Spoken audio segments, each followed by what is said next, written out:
And how long did you do that for? for a year. Okay, and what did you do after that? After that, I did an internship in pediatrics And how long did you do that? for a year. For a year? And what did you transition from your internship in pediatrics? Where did you transition to next? I then did my adult psychiatry training at the Yale University School of Medicine in the Department of Psychiatry. Okay, so then you went back to Yale to specialize in psychiatry, correct? Correct. And how long were you at Yale Medical School the second time? Endless. It Okay. was 2 years in adult psychiatry, and then I did 2 years in child and adolescent psychiatry. Okay, So that would be a total I think of with 4. medical school, quite a few years. Okay.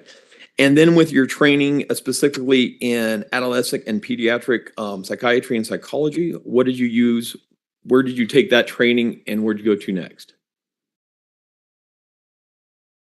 When I studied adult psychiatry, I did my first year of training at the West Haven VA hospital, and then the second year of adult training was completed at Yale New Haven, mostly on the inpatient service and in part on the outpatient clinic. What kind of stuff did you see when you worked with the VA?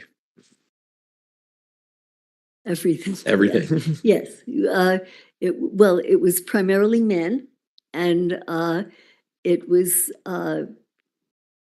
individuals who had varying amounts of experience and time in the service. But it was an inpatient service, and much of the time I was on a locked service because it was with patients where there was a risk to themselves or perhaps to others, were in an open ward. Okay.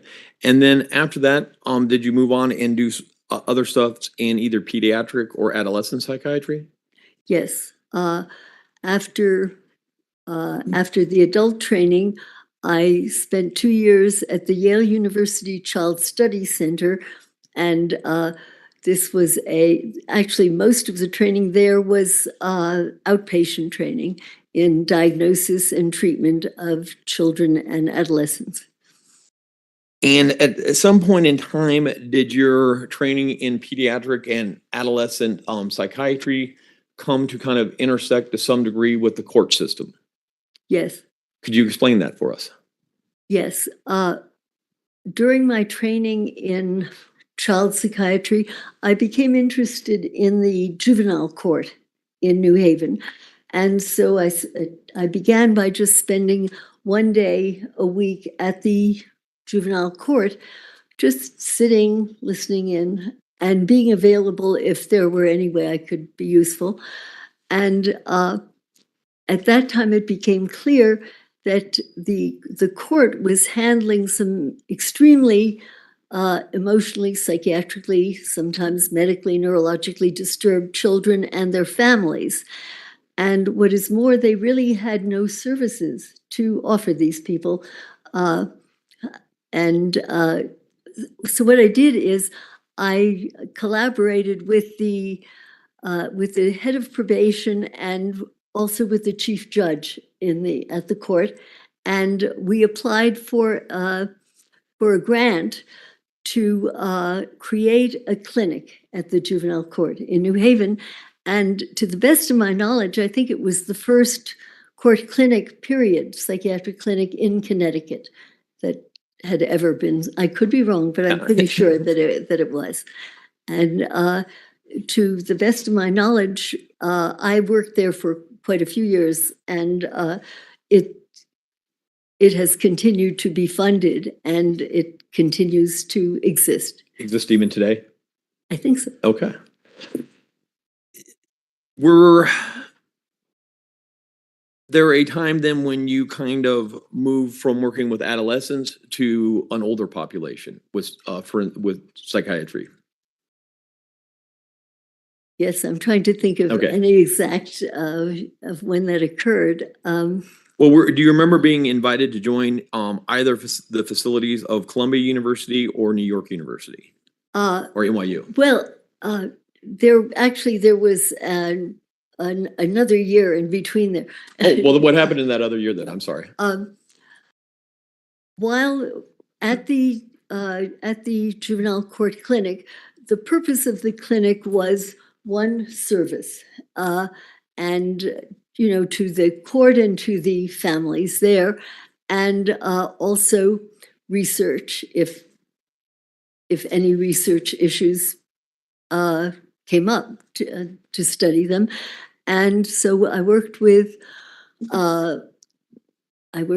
a neurologist, a social worker, learning disabilities people, what have you. And we discovered that there were a fair number of pretty serious psychiatric, neurologic disorders in this group. And what we did is we did some studies to try to measure, were there any differences between, let's say, ordinary adolescents in the New Haven area who were not delinquent and the court clinic population. And we found that indeed there were.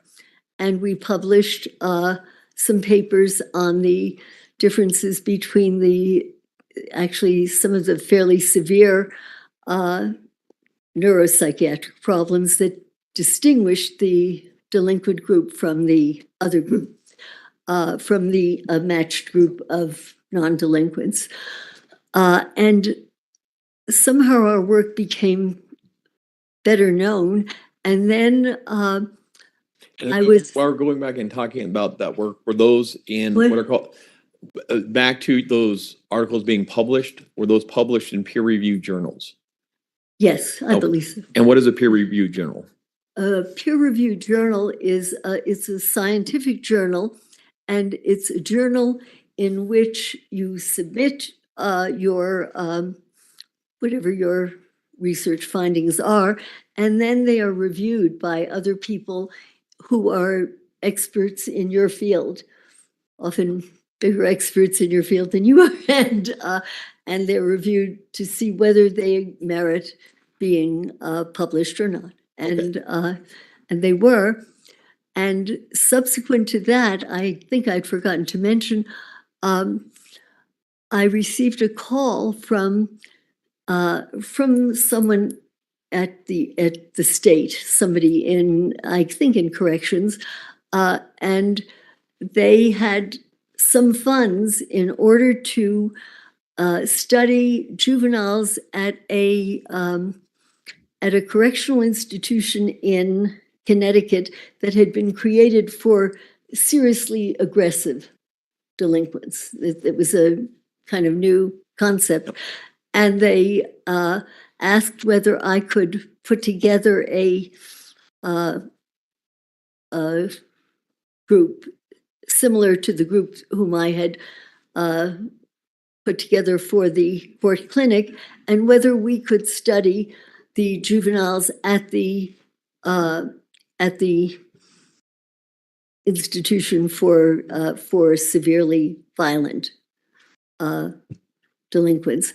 And so we did do that, and we did do research that compared some of the more aggressive delinquents with the less aggressive, and eventually we were able to move out a little, and we were able to actually get a group of non-delinquents, and we were able to do a matched sample. It was from New York and from Connecticut, of delinquents and non-delinquents from the same socioeconomic background, but one had been in trouble with the law, one had not.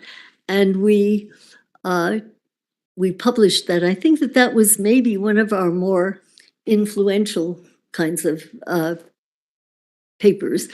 And I think that it was perhaps as a result of that and some of the other papers that we had published that I received invitations to join the faculty at several of the universities in New York. And so I moved my work and I moved to New York. I moved my work to New York City. And back to those studies that were fairly influential, was part of the reason they were influential is because they were kind of groundbreaking and contrary to how people had been looking at juvenile offenders prior to that. Oh yes, they were different from what I had expected when I began my work. It was during the era of West Side Story, where we're depraved because we're deprived, right? And really, that was how I had trained and what I expected to find. And I was surprised to find what I found at the court clinic and then later at the School for Delinquent Kids. And yes, it was new, and it's always been an area of disagreement, of argument, of questioning. But I think by now it's fairly well accepted. But at the time, it was a surprise to me and to the people who read our work. Okay. And then you were indicating you moved your practice to New York. Where specifically in New York? Well, I received invitations to join the faculty of Columbia University, Cornell University, and New York University. And it was, it was a difficult choice, a kind of heady choice. And I decided to pick NYU, New York University. It may have been the least prestigious of the three, but they had a prison. And New York and Cornell and Columbia, they were not delighted having services for violent adolescents or violent adults, whereas NYU, first of all, its base is Bellevue Hospital, and Bellevue was the very first, I believe, the very first general hospital in our whole country, anywhere. And NYU or Bellevue was very well known for having a prison unit in it. And Cornell and Columbia didn't go for that. So I decided to take a position at NYU at Bellevue, and I commuted there for about 20 years from New Haven to New York. And then, so that allowed you to continue doing research in a certain population and how neurological and psychiatric things affect that specific population. Would that be accurate? Yes, it extended your opportunities because in a general hospital you have equipment, you have MRIs, you have EEGs, you have the ability to do 24-hour EEGs. There are opportunities that you just don't have at a court clinic or in a detention facility, so that it did give you an opportunity. Also, it had other faculties. They're all different fields in any general hospital, so it gave you the opportunity to consult. If you didn't know what was going on or you had questions, you had other people you could ask and you could consult with, so that it was an ideal place to try to do research on. By this time, the research was on the correlates of violence and the distinction between what perhaps creates a violent individual and what kinds of things may be protective from violence. And did you continue? So you continued to do research, and did you continue to have articles published in peer-reviewed journals? Yes. If you were just going to guess off of the top of your head, how many articles in peer-reviewed journals have you had published that specifically go to kind of this type of thing you're talking about, criminal acts in neurology and psychiatry? Well, almost all of them are in that field. I haven't counted. My guess is somewhere between 100 and 200, but Okay. I don't know. I don't know. And then at some point, because of the articles that you've had published and the research that you had been done, were you then starting to be requested to do evaluations or consult on criminal cases? Yes, actually, you remind me of how this did come about. Okay. We had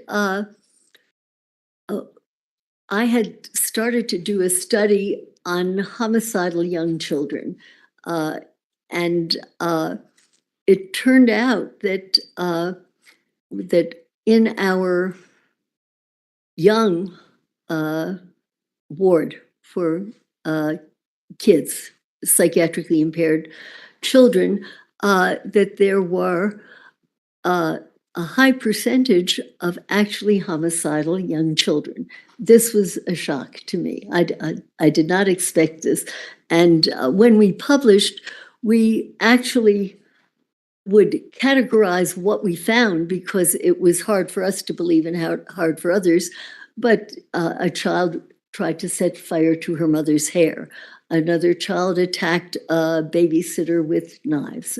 So that it was a surprise, and it was published. I think it was published in the Journal of the American Academy of Child and Adolescent Psychiatry or in the American Journal of Psychiatry.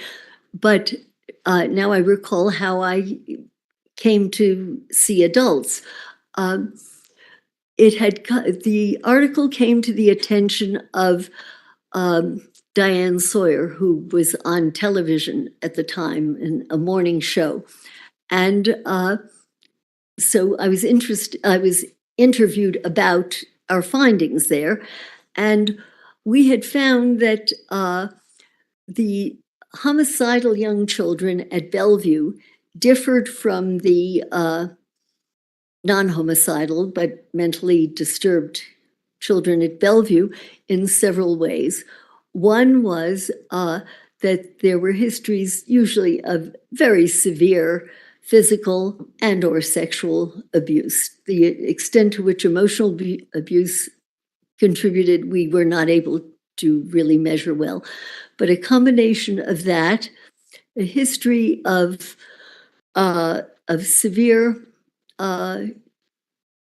brain injury or injury to the central nervous system, and or a history of a predisposition to certain kinds of now things that we consider to be, at least in part, genetic predispositions to psychoses, as in individuals who are predisposed to whatever schizophrenia now is. It changes its definition from year to year or so, but it's considered a severe and in part, heritable disorder. So that we discovered that this distinguished the homicidal kids from the other ones. And 2 days after I had been interviewed, I received a call from I think one of the heads of I think it was the public defender's office in West Palm Beach in Florida. I think it was Dick Burr there. And he said that he or people on his staff had witnessed the interview with Diane Sawyer. And he said, I think I have a case in my group that sounds so much like the children you described. Would you be willing he happens to be on death row. Would you be willing to come down to Florida and examine this person? And I said, sure, yeah. And so I did go down, and I did as careful an assessment as I could. At the time, I did not have all of the assistants, like the neurologist I worked with, the psychologists, what have you. But by God, the gentleman that I saw resembled these kids, and that was that. And a few months later, I received another call. I believe it was from Dick Burr, and he said, "I think we have another inmate." And I think his group was responsible for all of the death row inmates at West Palm Beach in Florida then. And would you come down and see this person? And I did. The thing that I remember most about that particular individual was that he had a dent in his skull. We tend to do neurologic as well as psychiatric assessments as far as we can. And he had a dent, and it turned out that his father had run over his head with a cart and a horse. And you don't get much better data than that in terms of documenting injury. And we did find that, yes, there were similarities again. And so again, we pulled together a few $1,000s, and then I was able to recruit a neurologist, Dr. Jonathan Pincus, and a learning disability specialist, Barbara Bard, who taught at one of the colleges in Connecticut, and a psychologist. I do not remember at the moment who it was. And what we did is Dick Burr had us evaluate all of the death row inmates that were in his group or his assignment, with one exception. And the one exception was there was one inmate there who had been diagnosed as having a severe psychotic disorder. And we didn't want to see anyone who had already been evaluated, and we didn't want to skew in the direction of pathology or not pathology. So that subject was eliminated. But other than that, we evaluated all of the inmates, the death row inmates in his group, and we published that study, and I think that was published in the American Journal of Psychiatry. And I think that that's what kind of gave my work a sort of kick in that direction, because it was unexpected and fascinating new insight into some of the things that go along with homicidally aggressive behavior. And since that time, could you estimate how many criminal cases you've been asked to do evaluations on? Oh dear, I don't know. I'm not certain. I would have to guess somewhere between 1 and 200 or more adults on death row by and large, but I'm not sure. It could be more. And a significant portion of those cases that you were brought in to do the evaluations on were death penalty cases, correct? Yes. Okay. And during the course of this work, did it start to become apparent to you that there were many cases of, it was called multiple personality disorder at the time, but now it's called dissociative identity disorder? Many cases of individuals on death row who had the disorder who had not been diagnosed properly? No. Okay. In part, when I say no, that doesn't mean that it didn't exist. What it means is that when I trained, that the very diagnosis was up for grabs, and perhaps it still is. It depends on the experience, the sophistication, the training of the individual. But I had been trained to be very skeptical about the existence of this of this kind of disorder.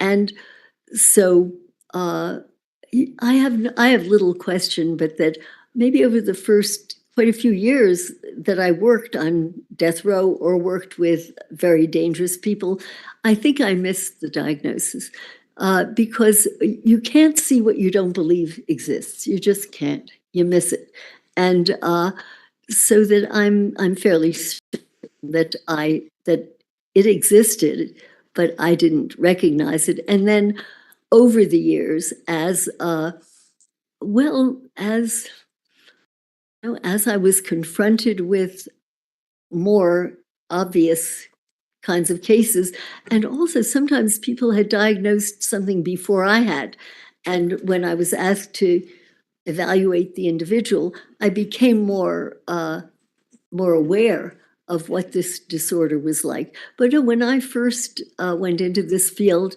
I did not have any idea that I would be seeing this, nor did I think it existed really. And then through your training experience over the years, you were able to recognize it and diagnose it more often. Would that be accurate?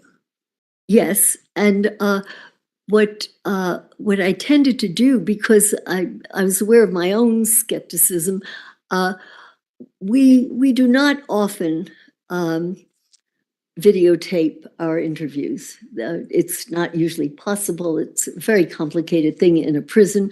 But what I did do was, if there were cases where I said, nobody is going to believe this, those are the cases that I would say, let's videotape these and then leave it up to whoever sees it, if it's a jury, if it's other clinicians. But so it was at that point that we started to at least videotape some of our more problematic cases. And then you could start to document more of the objective signs, symptoms, behaviors that led to that diagnosis. And have you published peer-reviewed journals on either multiple personality disorder or dissociative identity disorder, as is now known? Yes. Do you know how many? No, Okay. I don't.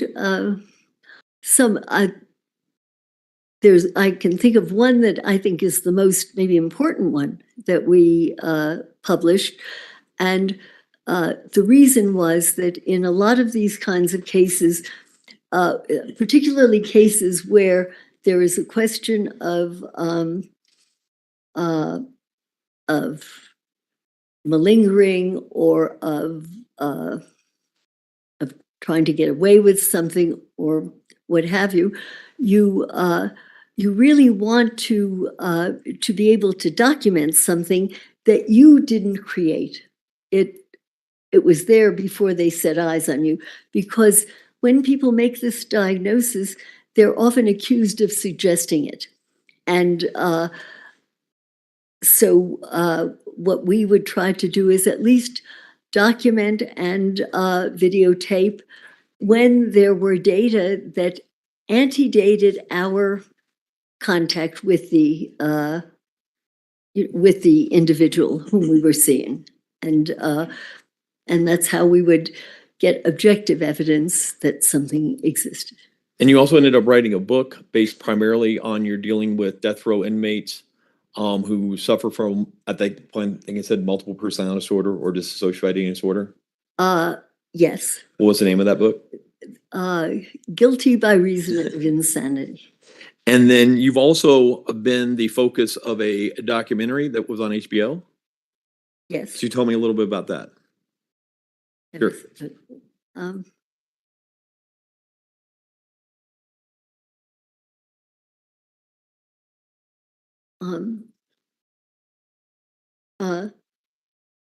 Our work became better known. Better known in certain circles, I guess.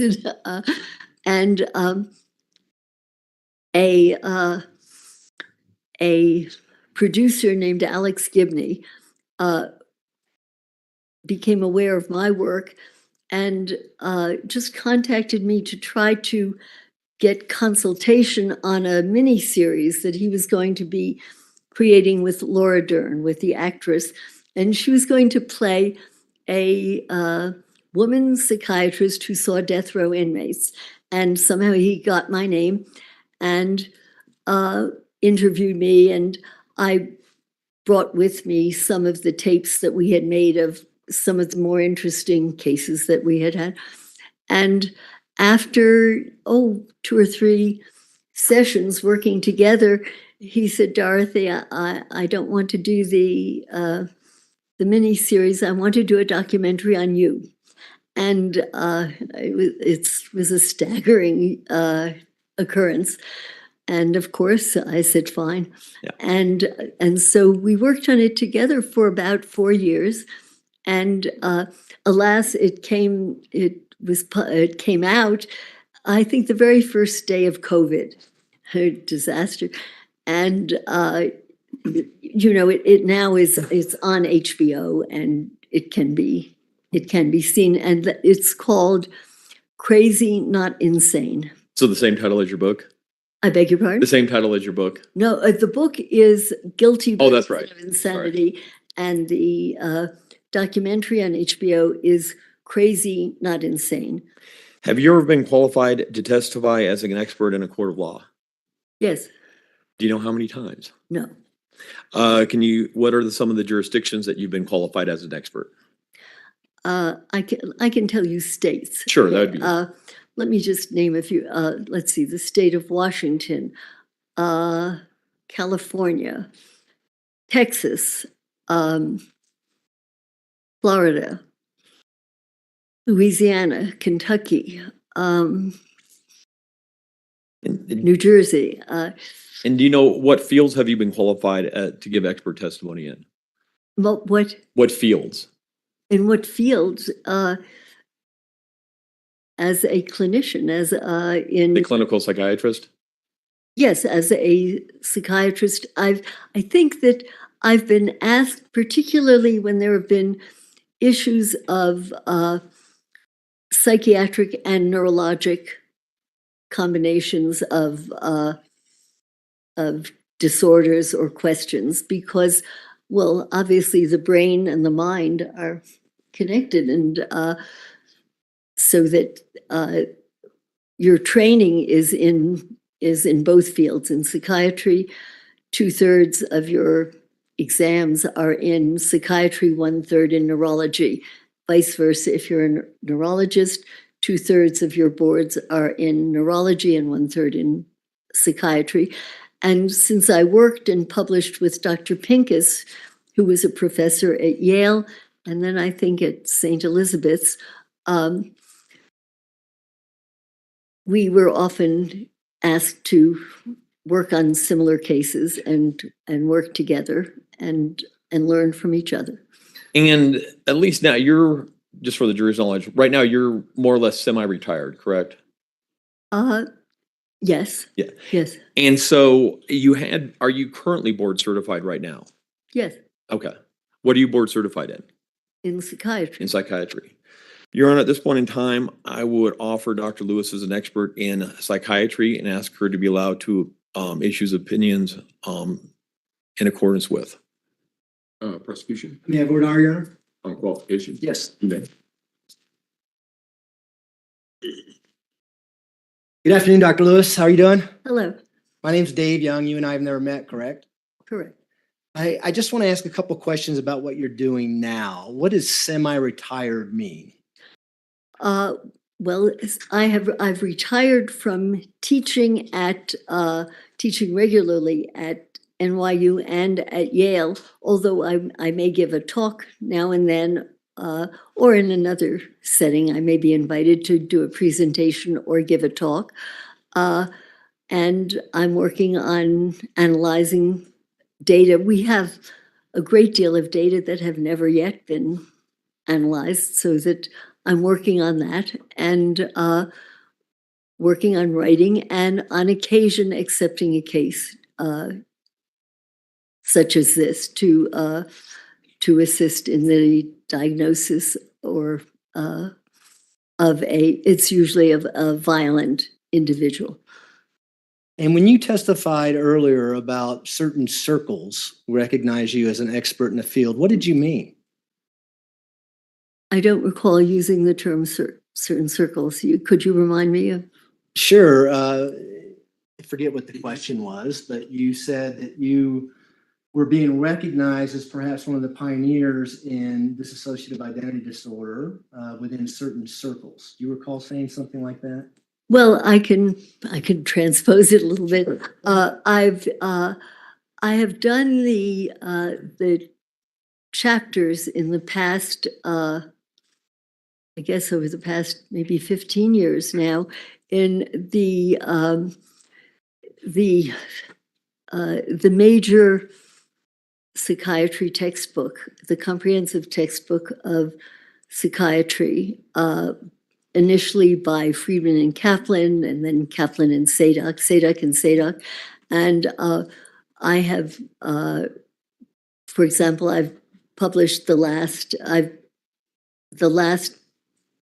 the last two editions, I did the chapter on antisocial behavior, criminality, and violence.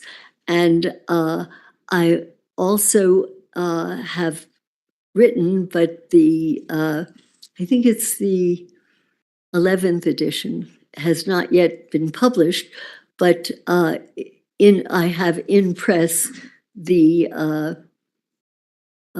chapter in that particular textbook, and I think that's pretty generally agreed upon as the most accurate and relied upon textbook in psychiatry in this country, maybe anyway.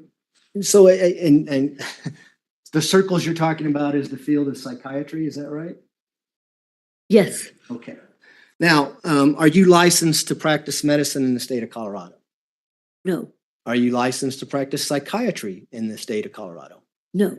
Are you licensed to conduct forensic examinations on defendants charged with criminal cases in the state of Colorado? I believe I'm recognized as an expert and permitted to do that, but I don't have a license in Colorado. I've tried to maintain, for the most part, licenses where there is reciprocity.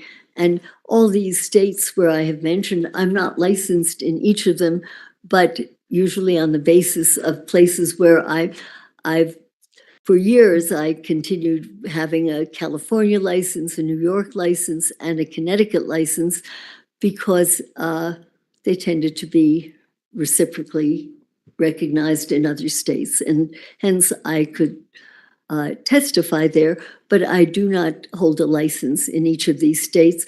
And indeed, I'm now just retaining my New York license because it's fairly expensive to have a license in each state. And if should I need to, I can, I can reapply, and there is reciprocity usually. So we're clear the answer to my question was no? Well, the answer is I don't have a license here, no, but I've been permitted to testify in cases in states in which I do not maintain a license because it would mean 50 licenses. But it would also mean that you would be regulated, right, by those state agencies that regulate psychiatrists who are licensed to practice in those states. There are only, to the best of my knowledge, the reason that I, from very early on, the reason that I took out a California license And was Dr. I want to. well, in order to be recognized. Can you Well, just answer my question about yes. Colorado? Okay. Yes. There's nobody that can regulate you in Colorado because you're not licensed, correct? I don't think that's correct. I think that I believe that your medical boards or your boards in psychiatry could certainly license me for the purpose of, say, testifying in a case, to be recognized as an expert, but I would not have to pay, say, $500 a year to 50 states in order to maintain a license there. But there is reciprocity in almost every state. In California, you have to have your license within 2 years, or it's very hard to be recognized there. Therefore, I've tried to maintain licenses in places where if I did not get them early enough, there would be a risk of not being recognized there. Did you contact anyone in Colorado to see if you had reciprocity in the state of Colorado? No, I did not. It was my understanding that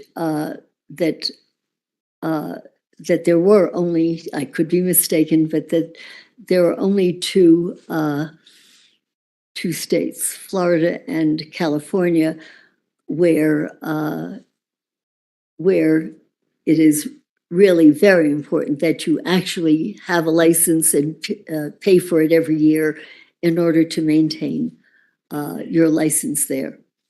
But otherwise, there's everywhere I've been, there has been reciprocity. I didn't even question it here. I assumed that this had been ascertained. Am I mistaken? Is it different here? Well, I'm asking you. I don't think so. I believe that that there is reciprocity if your credentials are good and if you are board certified. Your board certification is kind of a recognition that you are trained, prepared, and competent to work in that state. But Colorado would have no authority to reprimand you, for instance, if you did something wrong as a psychiatrist. No. No, the objection sustained. Move to a new area. When's the last time you've been qualified as an expert in the field of forensic psychiatry? I am not a forensic psychiatrist. What fields have you been qualified in the past then? In psychiatry. When's the last time you treated someone as a psychiatrist? Oh my goodness. In the past year. Okay. Do you do that as part of your retirement? When you say you're semi-retired, do you treat Yes. patients as well? Yes, on occasion I will, sure. Or will consult or by and large now I do more diagnosis and consultation and less ongoing treatment. Those are my questions, Jack. Thanks. The witness will be, Mr. Tellini, you wanted to proffer this witness as an expert in the field of psychiatry? Yes, sir. The witness will be so qualified. Go ahead. Dr. Lewis, let's just clear that up. You need a license to practice medicine in a state if you are treating an individual, correct? So if you were providing medical care and trying to help somebody with their problem, as opposed to just seeing what their problems were, that's when you need the medical license. Well, I'm not sure it's restricted to that. I'm not positive that you would define it that way because of reciprocity. And you know what one might be able to do is get a time limited period in which you could treat a patient. I've never been in a position where that's been an issue or where that's in question, but again, the reciprocity recognizes that you're competent to work in these states in your field. And just to be clear, I didn't contact you hoping that you would treat Ms. Stauch. I contacted you to see if you would evaluate her. Yes. Okay. And you've not provided any type of medical treatment other than the evaluation to Ms. Stauch. Right. Okay. When I contacted you regarding this case to see if you would assist, what type of information then did you seek out or were given before you came out here to perform the evaluation of Ms. Stauch? I would have to look at. And if it's okay with the district attorney, may she refresh your recollection? Sure.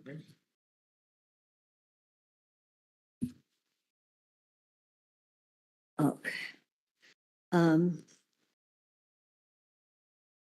In addition to interviewing for 14 hours. Yes. And consulting with a social worker, investigator with you, and reviewing the reports of Doctors Torres, Gray, and Grimmett. I've looked at incarceration records and nursing records and these kinds of jail Yep. documents. I've looked at correctional psychiatric records and also at whatever records were produced by clinicians who were working with the prosecution. And I've reviewed nursing notes, handwriting samples, signatures of LETECIA, and I've looked at whatever medical records were available, police reports, FBI reports, the autopsy report on GANNON, and a review of the prosecution's witness tapes. Okay. And all in all, that I believe it was about 6 different binders full of paperwork that we actually mailed to you. Yes, Does that sound about right? I think so. And so it was quite a bit of information that you reviewed even before going to see Ms. Stout. Hundreds of pages. One of the things that did some of the unusual facts of this case kind of perk your interest at all? Could you clarify? Well, as far as the violent nature of the assault on an 11-year-old boy, the fact that he was transported to Florida, the fact that Notice the meeting. No, I think witness asked whether he could clarify, overruled. the account of the different. Could you start that sentence over? Sure. As far as unusual things that kind of perked your interest, so to speak, the violent nature of the offense, of the assault on the killing of the 11-year-old boy, the way in which the body was transported to Florida and disposed of, the numerous different stories that Ms. Stout had given trying to explain the disappearance. I wouldn't characterize it as piqued my interest. When I get a case, I study what is in front of me, and there are many different details in a case that are far more interesting than whether somebody did some of the acts that you're describing or whether the body was handled in certain ways. I can't say those particular things piqued my interest. The case itself it's always interesting because it's not there's so many reasons and combinations of reasons that lead to bizarre and violent behaviors that I can't say that one thing piqued my interest more than another.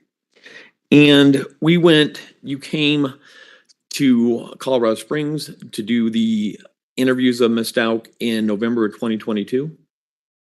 Yes, I believe so. And you did about 14 hours of recorded interviews with her. I think so. Okay. You timed, I did not time. Okay. And one of the things, actually, these interviews were done at the El Paso County Jail, correct? Yes. And I was actually present there with you while these interviews were being done. Yeah. Object as to leading. That part is, you can ask her who was there. Who was I there? Yes. Was there a reason that you wanted me there for these interviews? Yes. What was that? Well, for a couple of reasons.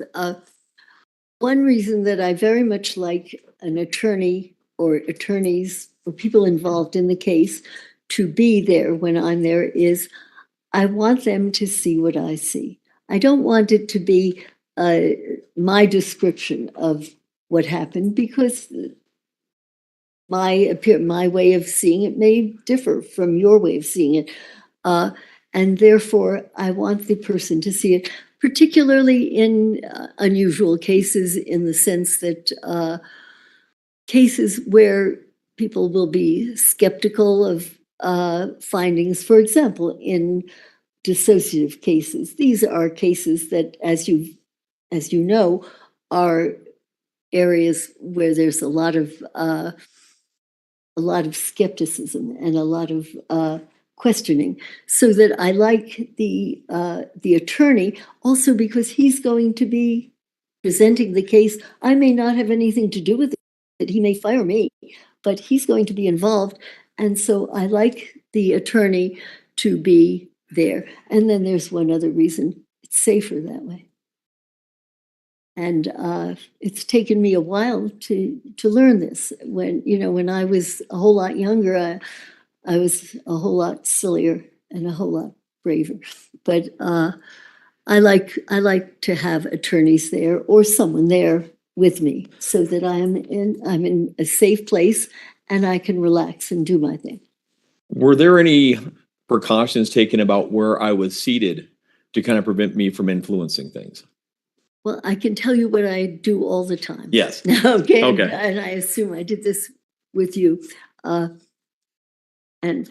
again, I didn't always do this. Okay. It came by hard knowledge. I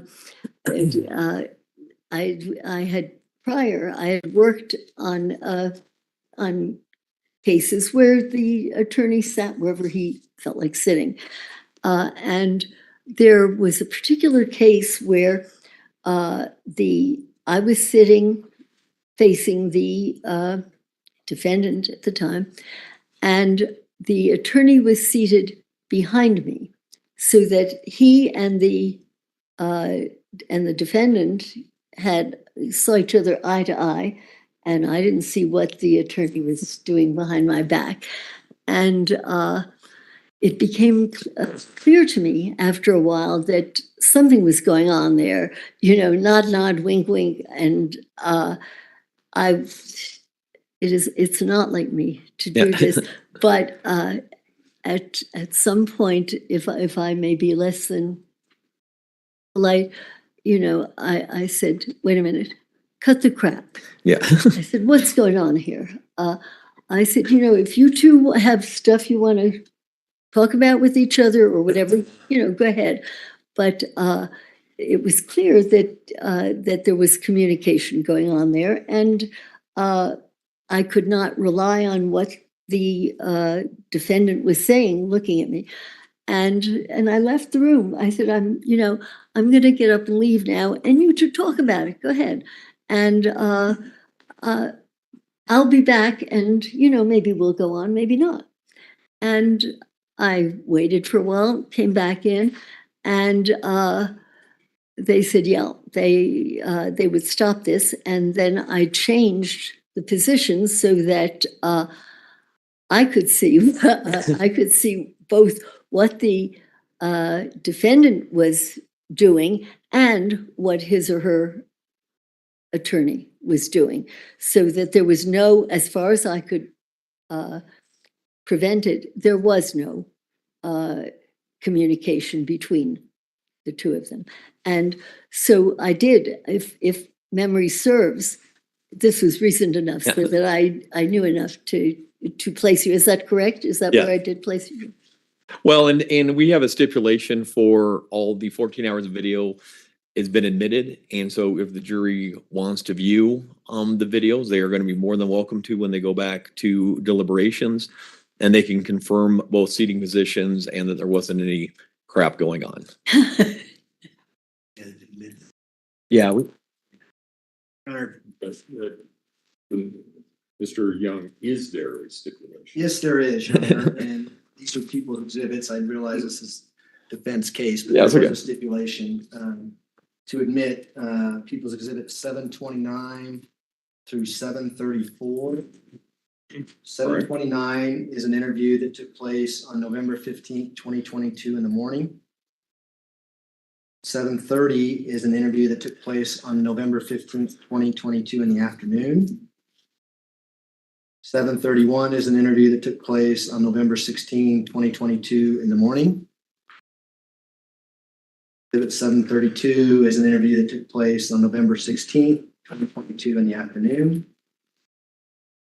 733 is an interview that took place November 17, 2022 in the morning. And finally, 734 is an interview that took place on November 17, 2022 in the afternoon.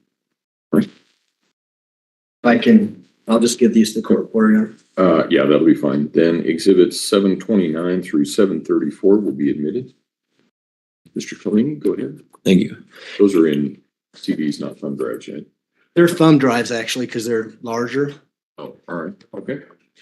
All right, Mr. Okay. Cellini. All right, and Dr. Lewis, before we kind of delve into the subject matter of those 14 hours of interviews, I want to talk about some things more general. I want to talk first about disassociation. And what is disassociation?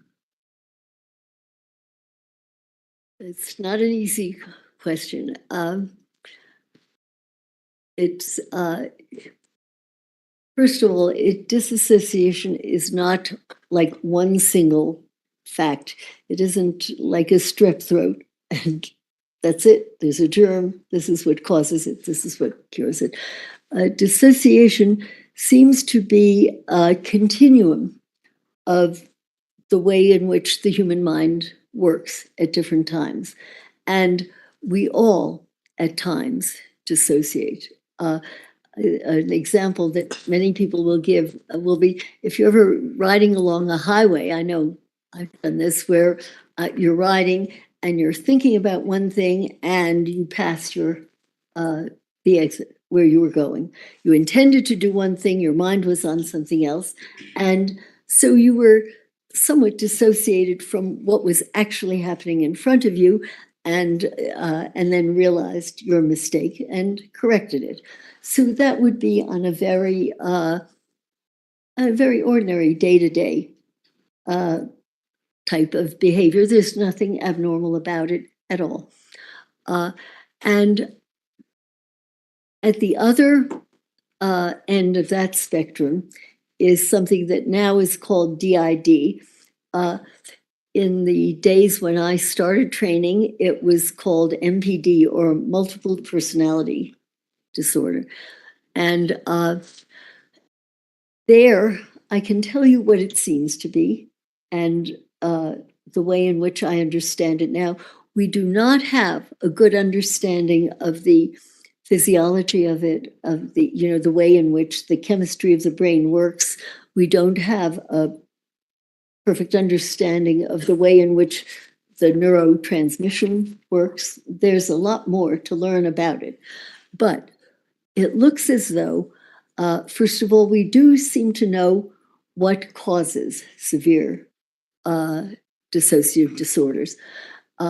When very young children, even infants, are subjected to early, ongoing, relentless physical and or sexual abuse, where it is intolerable, where you can't cope with it anymore, the mind seems to self-hypnotize. Now, colleagues of mine would maybe use different terms to mean the same thing, that where you kind of self-hypnotize, and it is as if this were not happening to you, it's as if it's happening to someone else.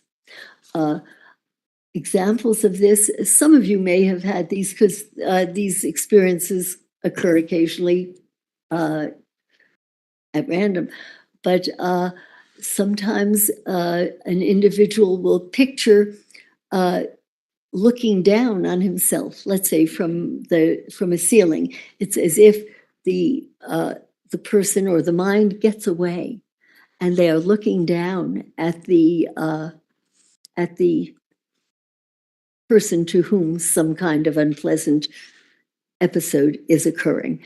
That is a kind of dissociation where you have psychologically, I can't tell you how, physiologically or in terms of neuroanatomy, we don't know that yet. But it does seem to be a biological, a physiological phenomenon that occurs. And so for a while, it's as if this is happening to someone else. Now, in the very serious kinds of cases that I've seen, it's very common for the individual who seems to have kind of split off from himself and not be there, it's very common for that other aspect of the person to take on the characteristics of the abuser.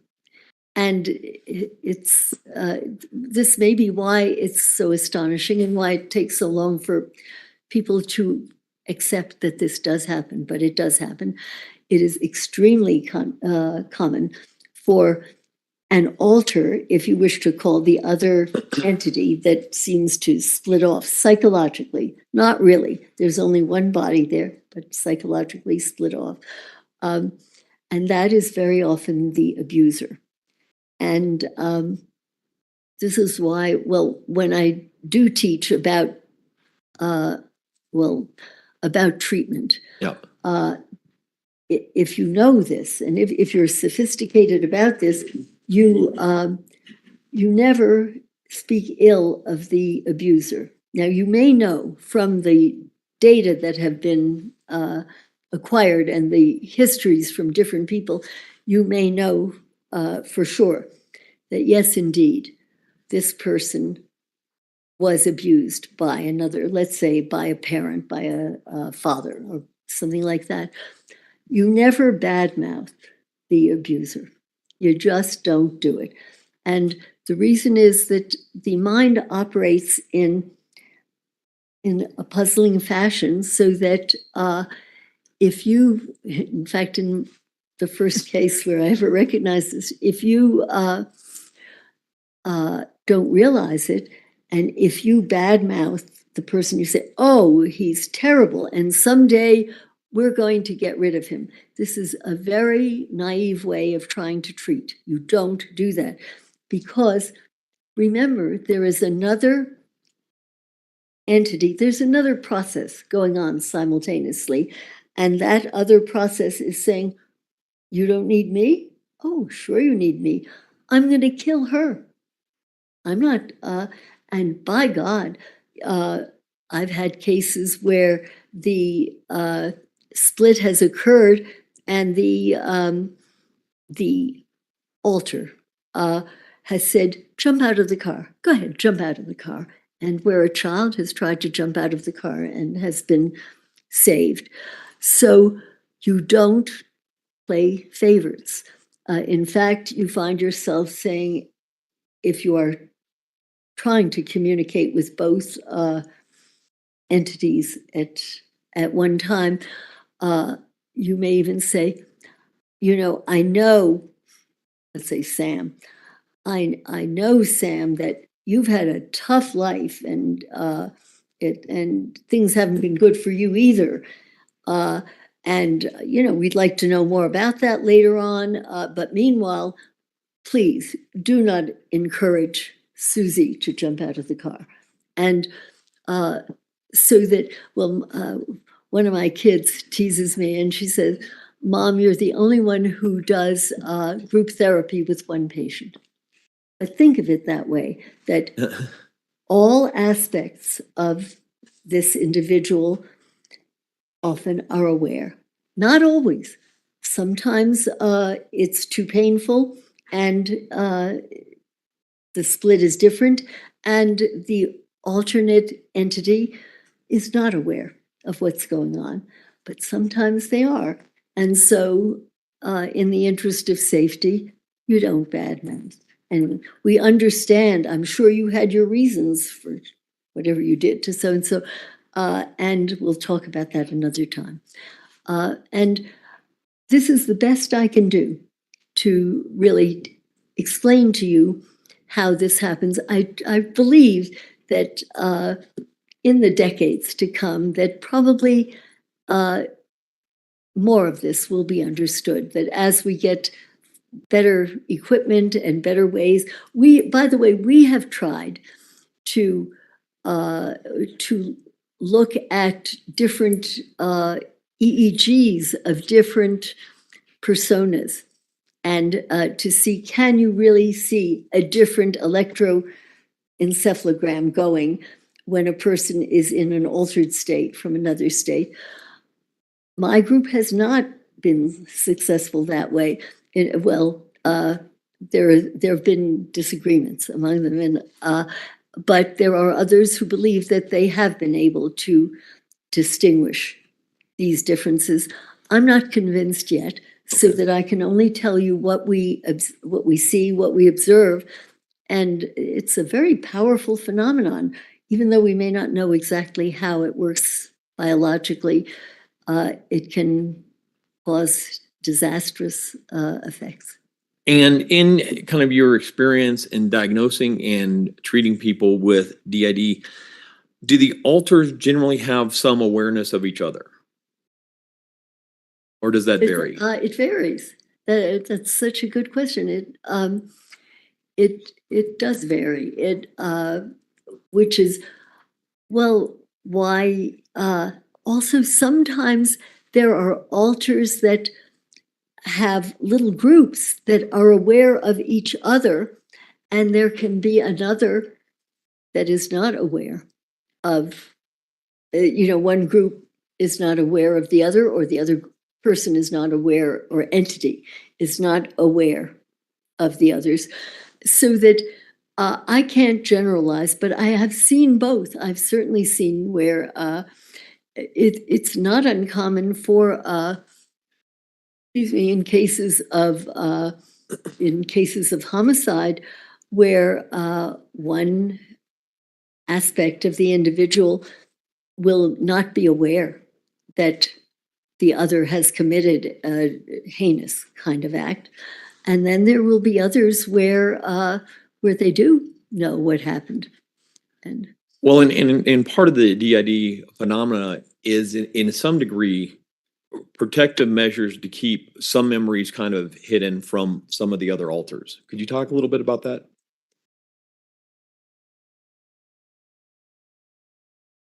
to think about it, it Well, for example, in certain instances, it well, I've seen several serial murder cases in which when a different entity is operating, is in control, or seems to be in control, that entity may be the sweetest, nicest guy you ever met. And you will, if you read a little bit about it, about different cases, that sometimes serial killers are not recognized because when they are not in that homicidal, murderous, enraged entity, they are perfectly sweet, and in fact, they can talk about ethical issues and be critical, and I think that it's probably one of the reasons that it's very hard to catch serial killers, because much of the time they're not in that state, and you'd never guess. well, because in that situation like that, if somebody does suffer from DID, they may present in a manner that they seem completely innocent because the memory of the horrible act is stored somewhere else. Would that be Yes, accurate? it as far as they know, then they did not do it. Yeah. And then they don't look as if they did it. And this is probably one of the reasons why it is very, very hard for clinicians, not just for lay people who have not trained in this, but for clinicians to believe that this is possible, because it is so unbelievable in many ways. But it does occur. And it could that explain a situation where, well, specifically in this case, Ms. Stout commits a horrible, violent act, and then only hours later is appearing very charming and interested in finding Gannon to the police? Objection, Your Honor, reading. Phrase. Let's go back, we'll back up and we'll circle back around to that, Dr. Lewis. Are there any conditions with dissociative identity disorder that can be comorbid? That can be Comorbid, that can go along it. You can have DID and other conditions. Oh, of course, surely. What would some of those be? Well, one of the commonest, maybe they're mistakes, maybe they both occur at the same time. But experts in this field have written about schizophrenia and DID, and they can occur. At least from what I've read, they can occur. I can't attest to this because at the moment I can't think of a particular case of mine where that exists. Certainly, we have seen we ran a clinic for dissociative identity disorder at Bellevue. After a while there, it became clear that there were enough patients coming through where they needed a clinic like that. And we saw a fair number of patients who suffered both from bipolar mood disorder and dissociative identity disorder. So those I've seen go together. Then the other thing is, anything that can happen to the brain can happen to the brain in and of itself. And the dissociative disorder may have originated years before and had its own etiology, but sure, you can have certain kinds of brain damage. You can have certain kinds of epilepsy. You can have so yes, you can have more than one disorder. And also, how can having a traumatic brain disorder with DID impact somebody being possibly violent? Could you repeat it? How could having a traumatic brain injury comorbid with DID impact somebody being violent?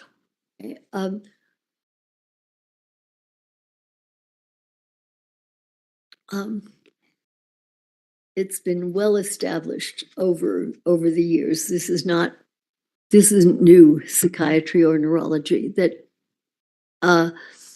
different kinds of severe damage to the brain can be followed by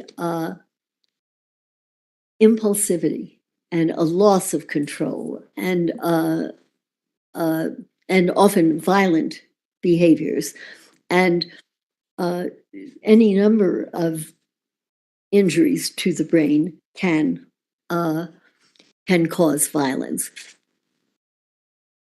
Separate from that, a child who has been abused and tortured and enraged and made to feel helpless and then made to dissociate can become violent, can misperceive what is happening, can blame an altered state and attack that altered state, or can misperceive another person as an enemy of some sort. So that they do seem to be somewhat different, because one seems to have a psychodynamic quality to it, but there's something about injuries to the brain that have been reported again and again in terms of subsequent lack of control, not just of violence, but of other impulses. Going both to the 14 hours of interviews that you did with Ms. STAUCH and the collateral data that you had been provided, what were you made aware of about her upbringing, about growing up? I did not interview any of her relatives myself. I don't believe I did anyway. I Yeah, but do you definitely remember getting some reports from Yes. the social worker, Kyle? did. Okay. But I'm going by what I have gotten from other people's interviews. Okay. And several people seem to agree that, first of all, that she came from an extraordinarily violent household, including that, that of her mother, Deborah, Yeah. and her mother's tendency to latch on to males in her environment who were extremely abusive, and abusive to her, but also apparently abusive to LETECIA as well. There was one man in the mother's life who apparently pushed LETECIA into a shower and beat her naked in the shower. It was these kinds of grotesquely physically, and I would call that sexually as well as physically abusive. Also, there were several of her relatives who spoke about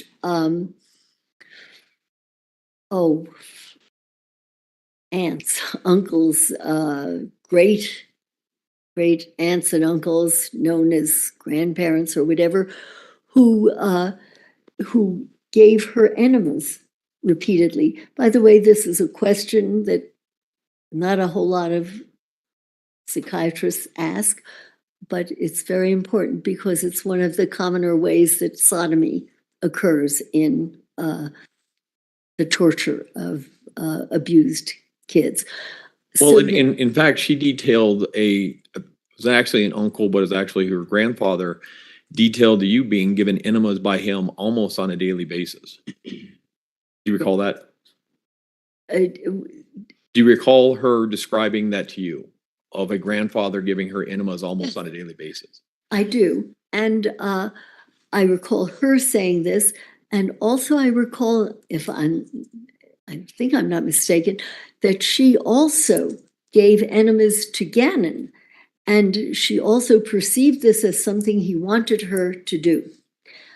So that it certainly has a sexually abusive as well as a physically abusive quality. But to it. she did not perceive these daily enemas as being sexual in nature as far as when they were given by her grandfather, correct? Objection, leading. I don't know. Okay, jury will disregard the answer. Do you know if she perceived these enemas as sexual that her grandfather I gave don't her? know. I don't know enough about that, and I don't have enough others to corroborate what, as far as they could glean, Okay. her reaction was. So I don't know. What did she, let me rephrase this. Would the manner in which she described and other people described her upbringing be consistent with the environment that could foster DID? They could foster, Dissociative identity disorder. as far as I know, again, Yeah. because I didn't get this firsthand. I have to go by what other people told me, and it sounded as though the household was a madhouse. That there was man after man. Not only did the mother get hooked up with very violent men, but my recollection is LETECIA herself got hooked up with violent people, and that it was it was very hard for me to even keep track of the names of the various people because there were numerous males that were aggressive toward various members of the household. Did she specifically describe anything, any type of molestation dealing with her stepfather, James? James, she, if memory serves, she could not refer to him as father or even as James. She referred to him always as Jackass James. And it was as if that kind of made it possible for her to even refer to him, but with great disgust. I believe that he was one of the people who was involved with sexually molesting her during several years of her childhood. And so that he was one of the people who sexually molested her, to the best of my knowledge. Do you recall that he molested her up until the time that she actually took off from home?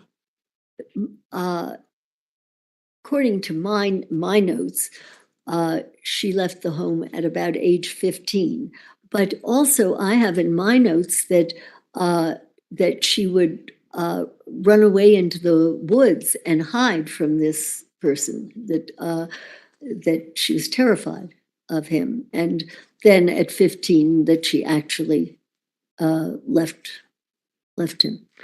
Did she describe to you events or coping mechanisms that she would employ that would be consistent with dissociative identity disorder?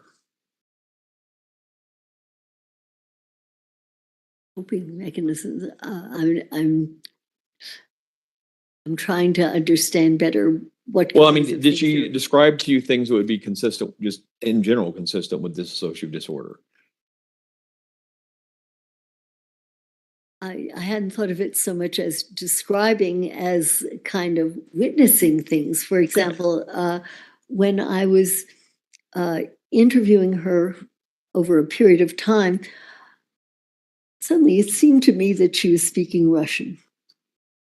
I don't speak Russian, and it only had that lilt to it. I didn't have words that sounded Russian, but it looked as though she had switched into a different entity. I think she believed she was speaking some other language, but I don't know what that was. And but I can't define in my head exactly the moment at which she did it, so that I can't tell you what the coping mechanism was. But that would be a coping mechanism to suddenly switch into something that made you more comfortable and got you out of whatever situation you felt you were in at the time. Did she describe any alters to you or other personas? She did. The one that I remember particularly is she referred to somebody named Maria, and Maria apparently was a physically abusive entity. And when my recollection was that that I actually heard her speak, and that she was harsh and angry and hurtful. Yes, so she did refer to, and in fact, it made me wonder whether, when I first saw that, I thought, have I just met the aspect of her personality that killed Gannon? And it's a speculation. I don't know, but at the time, she is the one that is most closely allied with violence, as I recall. Would it be unusual for alters to kind of be distinguishing on who they allowed themselves to be presented to? Like, for example, I mean, would an alter maybe less willing to come out to different evaluators?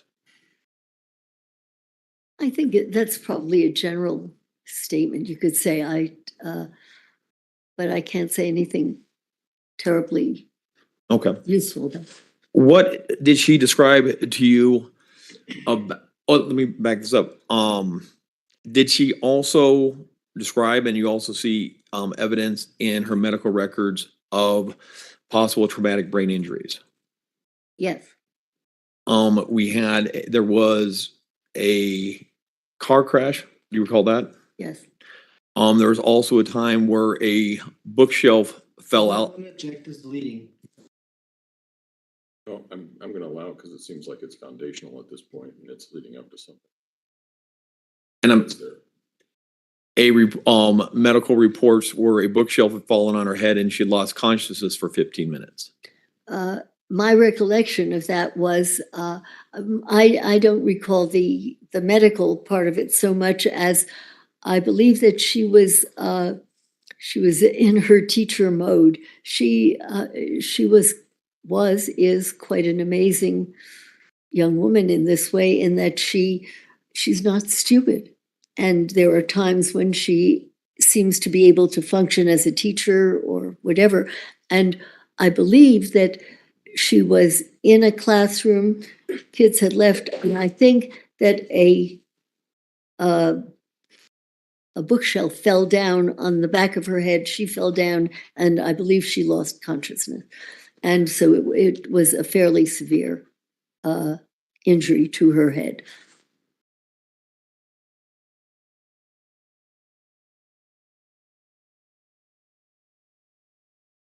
Could you talk about her description of the kind of the events leading up to Gannon's death?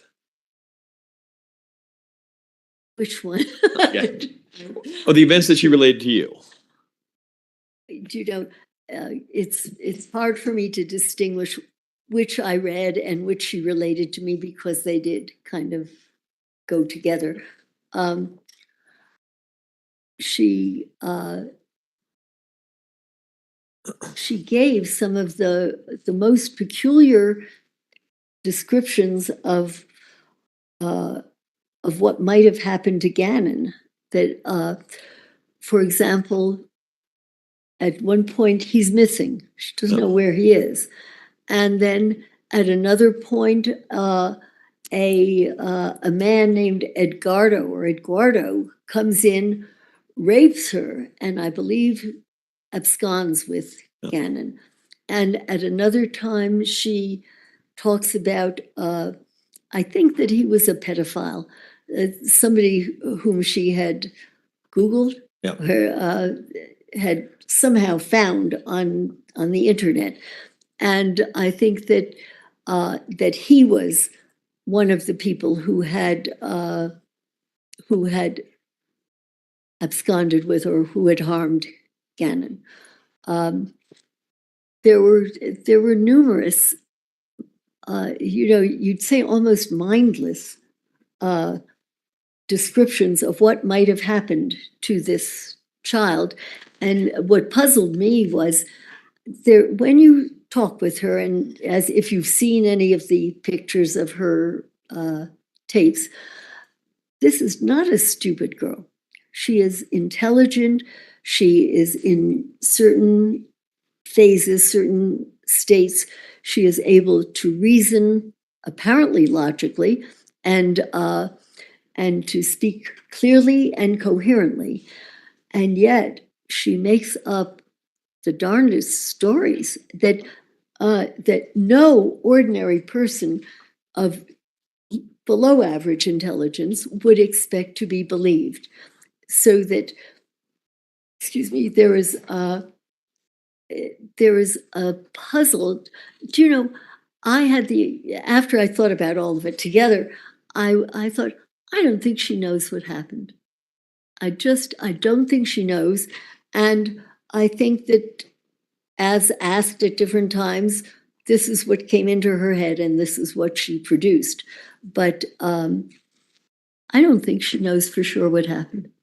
Could that be confabulation? Confabulation is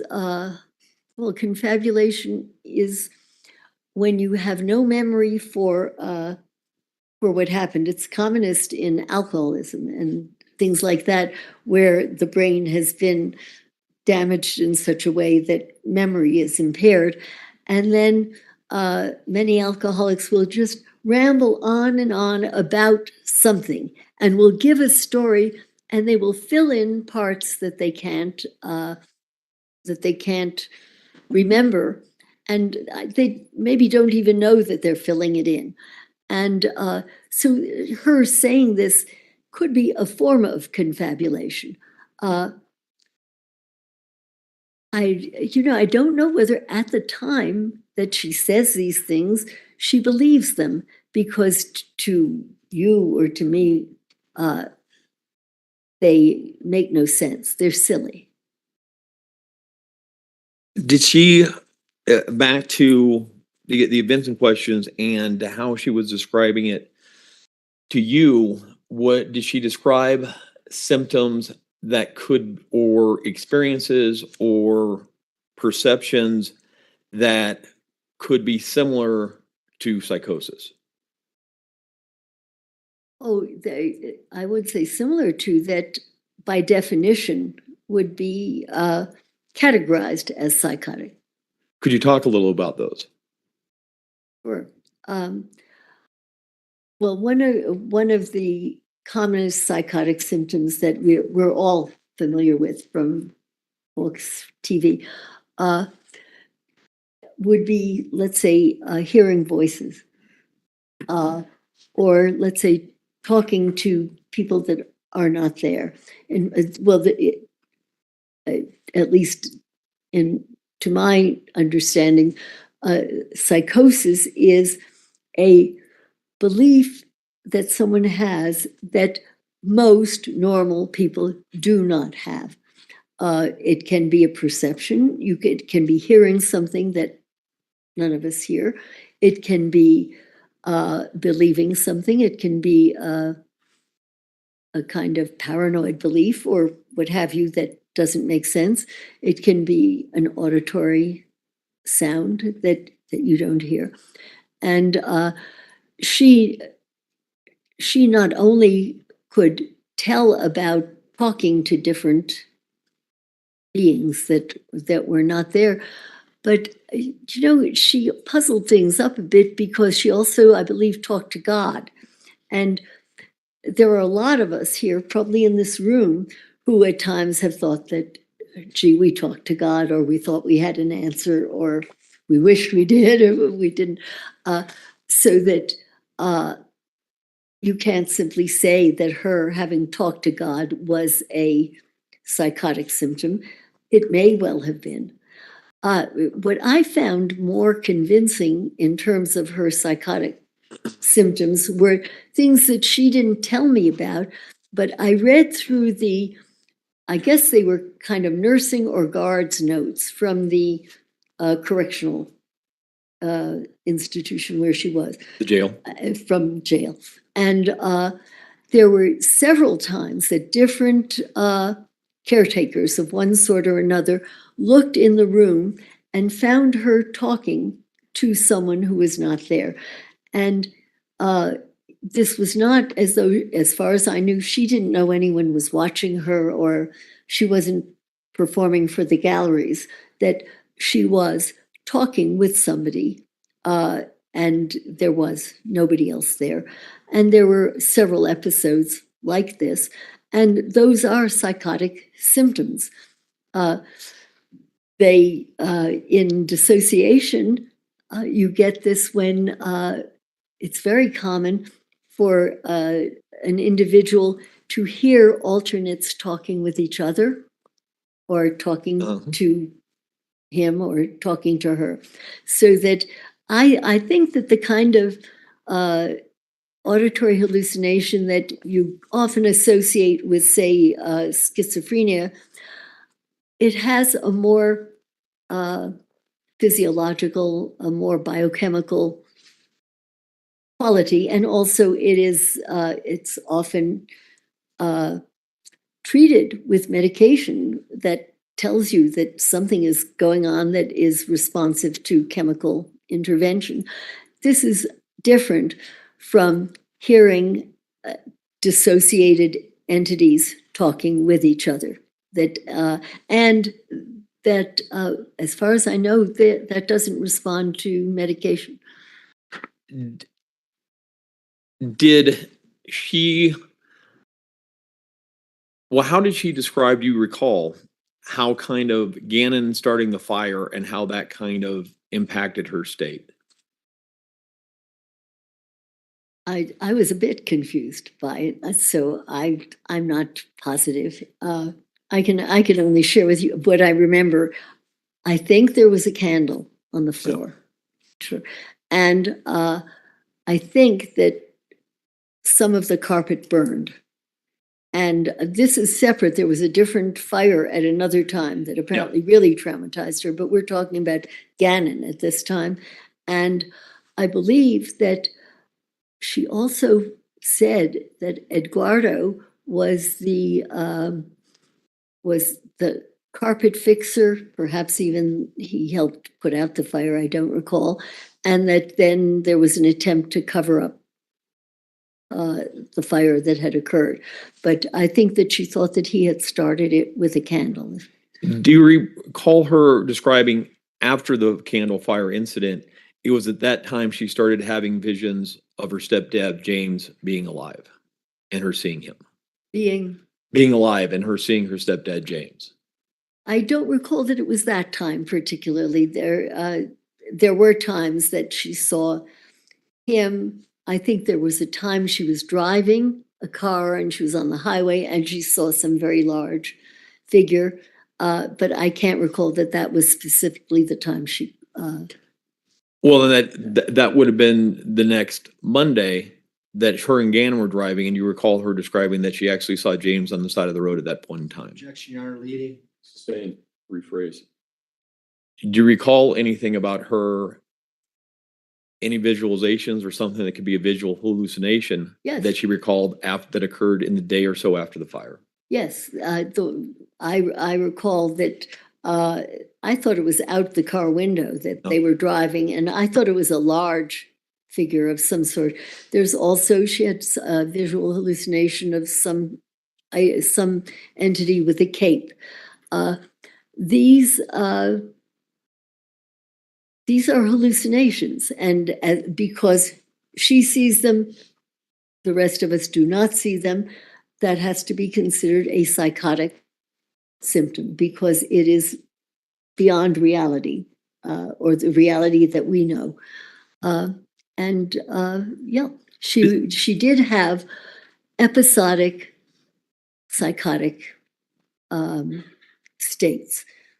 Was it at all of significance to you that the excuse when she called herself into work that early Monday morning, that it was the excuse she said was, my stepdad has been killed in a car crash?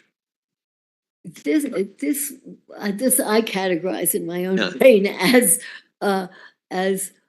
one of her least believable concoctions of what happened or what must have happened.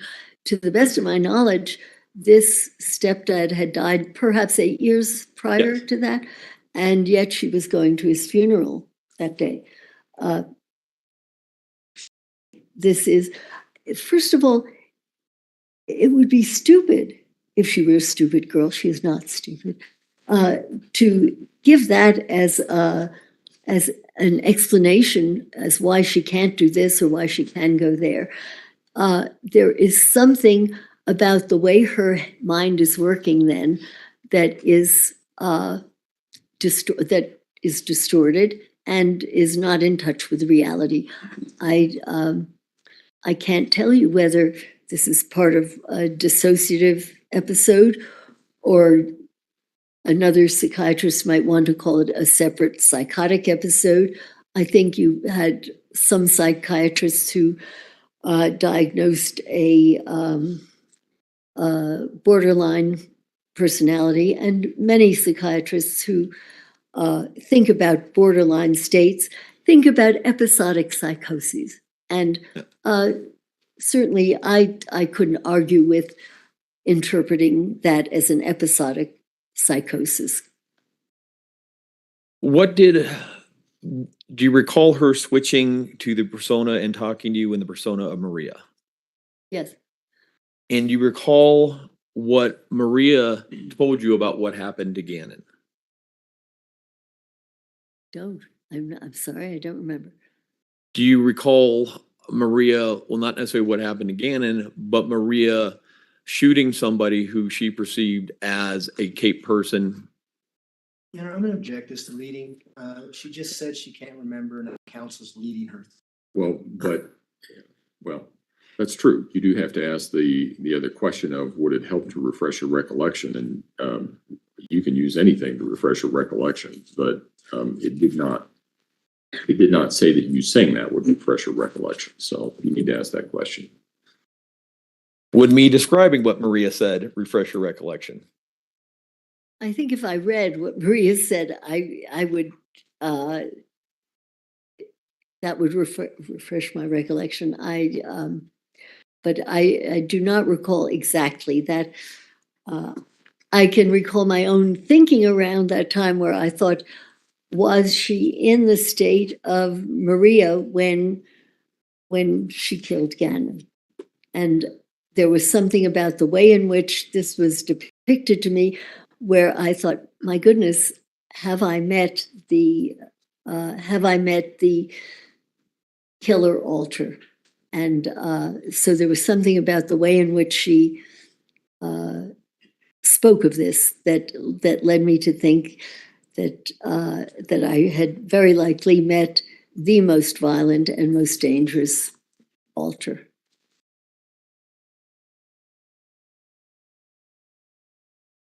Just a second.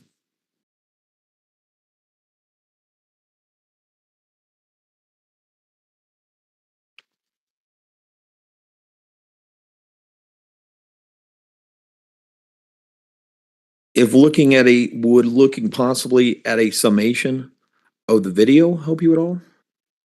Well, I could look at it and I will tell you if it does. Is this something I haven't discovered?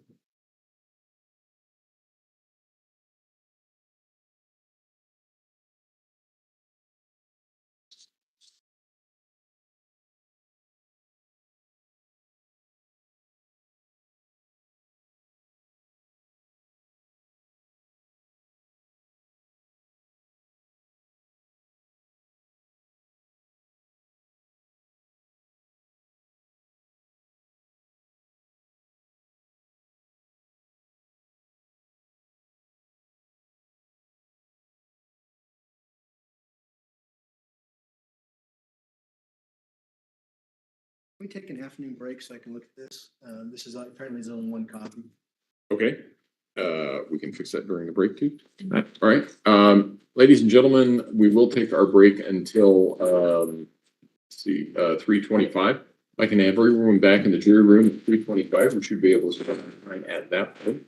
Again, don't discuss the case among yourselves. Don't discuss the case with anyone else. Don't do your own independent research about any aspect of the case, and we'll see you back at 3:25. All rise for the jury, please.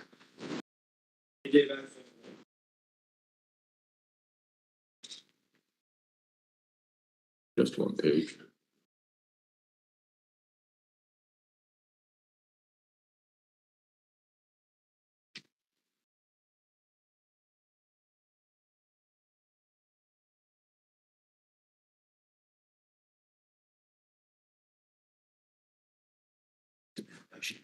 What? I said, thank you. Oh, sure. It's just a summary of the. You can all be seated. Dr. Lewis, do you need any help getting down or any assistance? So far, so good. Okay, all right, all right. Court will be in recess then. All rise.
He reads it as a schizophrenic.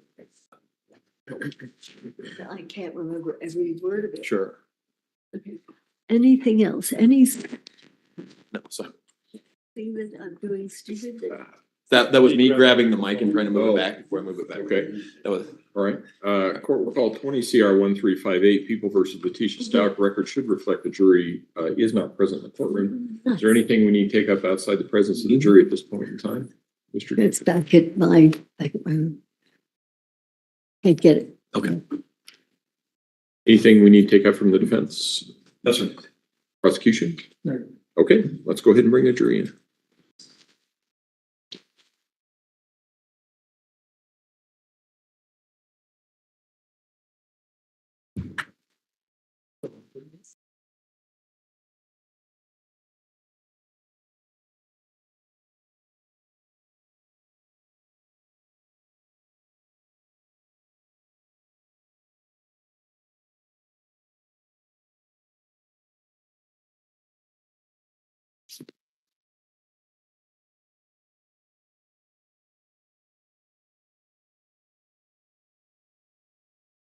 Minute.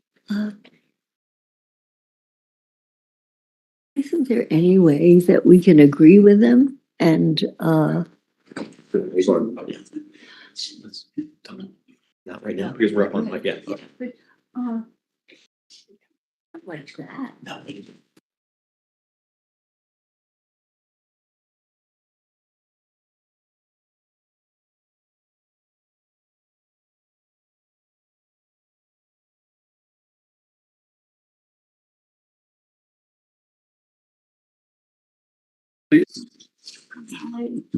This thing is sticky.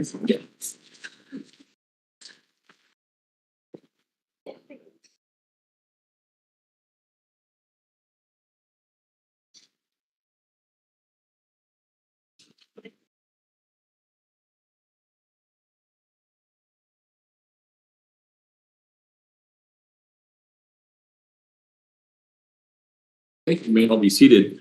Court will recall 20 CR 1358, People versus LETECIA STAUCH. Record should reflect the jury has the courtroom. When we took our break, we were in the midst of the testimony of Dr. Lewis. That's where we will resume. Mr. Cellini? Yes, Dr. Lewis, did that summary refresh your recollection at all towards what the persona Maria had related to you? Yes, someone. What did Maria relate to you? What actually what is written here is what she said. Okay. Well, Yeah. do you recall independently that? I beg your pardon. Do you have her? Does that refresh your recollection? What comes to me as I read this is that the reason that I can't cite chapter and verses, it is wildly psychotic. It is incoherent. It is Non-responsive. well. Spain, if you can relate what Maria told you, I think was the question. That's what you need to do. And not, so let me rephrase that then, Dr. Lewis. If you can't recall the exact specifics of what she said, what can you recall about the way in which she was presenting? Yes, I can't recall the exact specifics because it is disorganized and confused and difficult to remember. But I recall her kind of reassociating all over. And she talks about her grandmother and family shooting things out the window and always needed people to guard funerals.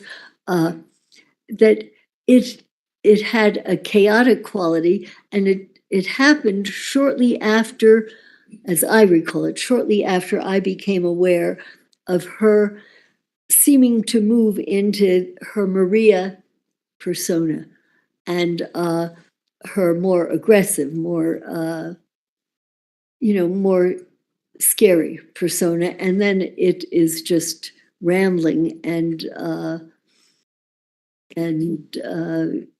doesn't make sense and incoherent or psychotic. Now, in fairness, there were other things that you would have liked to have done in your examination. Could you talk a little bit about those? About as far as like an MRI or an EEG? Correct. Why would you like those to have been done? There were aspects of her memory, her behaviors, her descriptions that that are consistent with certain kinds of brain damage. And for example, there are certain things that are so close in terms of dissociation and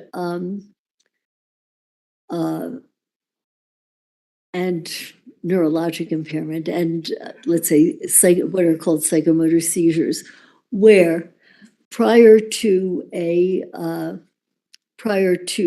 a confused state, or prior to a state where you are aggressive and moving kind of automatically but violently, prior to this, there's often a state of wooziness and dizziness, which, as I recall, she described. And following these kinds of episodes, the individual, and this is with what are called complex partial seizures, but also it can be with dissociation, the person does not have any memory of what occurred. First, there is what is called an aura. Then things happen. Very often they can be aggressive things, they can be repetitive things. And subsequent to that, the person does not remember them or remembers them in a confused fashion. And the reason that I would like very much to have been able to investigate that is, if it were, let's say if we were able to get the electroencephalograms that I would like to have had done, if indeed you saw that at a certain point, what were normal electrical activity changed and the rhythm changed and things were off and were not the way we normally think. And then it ceased. If you could combine that, because that would have been signs of abnormal brain activity. And then it would have been very possible, very likely, that during the time at which Maria or an entity of LETECIA, whatever it be, that during this time when the child was being stabbed, that her brain was in an altered state, and that there is no way in hell that she could have stopped what she was doing. And the other thing is, she would not remember it. And a classic part of Maria's situation is she doesn't remember what happened. I'm not even convinced she knows she did it. And she certainly can give a variety of what you've called like confabulations, just kind of wild stories where her head just goes in different directions. I think that if you could have documented this, there is treatment for it. Whereas we're in a lot more trouble when we're dealing only with a dissociative identity disorder. That's a very tough one to treat. It takes a certain amount of experience, talent, what have you, and investment for a long period of time. So that it matters if you find out that this is what's going on in the brain and you can target it with something to improve it, you're going to see a difference in her whole behavior. And it was frustrating to you that I wasn't able to line that up for us, correct? She on relevance. Overruled. It was frustrating that I wasn't able to make the EEG happen for you, correct? More than frustrating.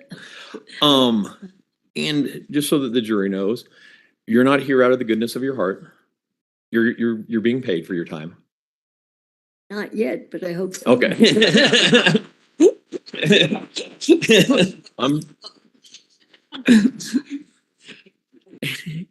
You're being paid by the state agency that I work for, In theory. in theory, hopefully. And the agreement is to be paid at $300 an hour. I thought it was $350 an hour. But I'll have to talk with my supervisors about that. But that's a discount from what you would normally charge, correct? Yes. Okay. Despite not having the EEG or the MRI, in your report, you indicated that Ms. Stout was one of the most mentally ill people you'd ever come across. yes, the most complex. Could you elaborate on that a little bit? Yes. The more I study her and the more I remember what happened and go over it, she has such a variety of different signs, symptoms, and behaviors. She has many of the signs, symptoms, behaviors of a dissociative identity disorder. She also, if you follow the material, as you recall, I could not remember it clearly. If you follow the parts that I couldn't remember, they're confused. They make no sense. They are psychotic. They're incomprehensible by an ordinary human being. And if they were to be read aloud to you, you would not make head or tail of them. So that I find this complicated. And it would have helped me if I could have at least eliminated or included a particular central nervous system dysfunction that I could deal with. It's always fun for a doctor to be able to treat and to be able to make something better. And so far we're not able to do that. Despite that, are you able to come with an expert opinion regarding her sanity at the time of the death of Gannon? Yes. What is your opinion? Well, I think that she was that assuming that this area is about the time that Gannon was killed. Yes. She was psychotic at the time. She was not in touch with reality, and she did not. I don't think she knew the difference between right and wrong. I don't know whether she even knew what she was doing. All right. Thank you, Dr. Lewis. Cross-examination. Yes, Sean. Mr. Young. What's the legal definition of insanity in the state of Colorado, Doctor? Oh, I believe that you must. You must know the nature of what you have done and that it was wrong, and that also I think that you do add on a bit of the Durham decision, which has to do with if you cannot control your behaviors, such as to comply with the requisites of law. I believe that that is also part of an insanity defense here. Did you look at the statute regarding insanity for the state of Colorado prior to rendering an opinions in this case? I did, but I would have to look at it again to look at it. And I've also discussed it with others, which is why I added the Durham decision and the ability to conform your behavior, because to my mind, in many courts where I've testified, that is no longer accepted. But it was my understanding from the attorneys that that is also an aspect of insanity, the inability to conform your behavior to what is required by law. Is that the aspect that you used in rendering your opinions in this case? That is only one of the aspects. Well, tell us the elements. This is what you're here for. You're here to testify that this defendant was saying at the time she committed this crime. I'd like you to explain to the jury now what law you used in rendering that opinion. Would you permit me to read it, and I will tell you what aspects of it I You're the expert, Doctor. concentrated on. I, by and large, I used the McNaughton definition of whether the person knew the nature of what he or she was doing and that it was wrong. And so that was my, that was my orientation. And then I was pleased to learn from the attorneys that also the inability to conform one's behavior to the requirements of law was also part of the definition in Colorado. The accuracy of that, I don't know, but we have discussed it, and I've said that I was surprised. I was unaware that in the other states, that since the Reagan shooting, I had thought that most of that was not any longer recognized, but I was told by the attorneys that that was one of the other factors that played a role. As you sit here right now, do you know the legal definition of insanity in the state of Colorado? If you would show me show me as it is written out, I will tell you whether this is what I used. I can't say it to you verbatim, but the idea has to do with whether you knew the nature of what you were doing and that it was wrong. Well, clearly you have experience in testifying in criminal cases. You said 100 or 200 times, right? Right. And so you know that when you write a report, that report comes to the prosecution, comes to the defense, it goes to the court, correct? Yes, usually. And in your report, you want to put what the legal definition of insanity is in the state of Colorado, because that's what you're here for. That's what you're here to testify about, correct? When you have written a complete report with all of the data that you require to come to that conclusion, and then try to go word by word with the definition, yes, you would try to use that. Here we were using as much data as we could get. And again, if I'm mistaken and it is not an understanding of the nature of what the person is doing and that it is wrong, then I've made an error. Well, this is what you say about insanity in your report. You say, based upon the evidence that I reviewed, in my opinion, Ms. Stock was insane at the time of the homicide and the days following, period. That's right. And I believe that at the time she was psychotic. And whether you use the McNaughton definition, whether you use the Durham decision or a variation of it, she was psychotic at the time. I believe she did not know what she was doing. I'm not certain she even knows that she did do it now as we speak.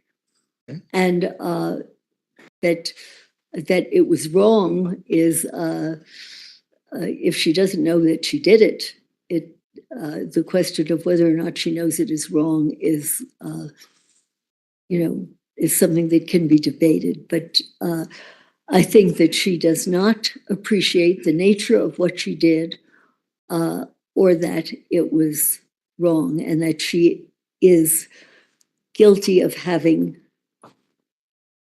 murdered Gannon.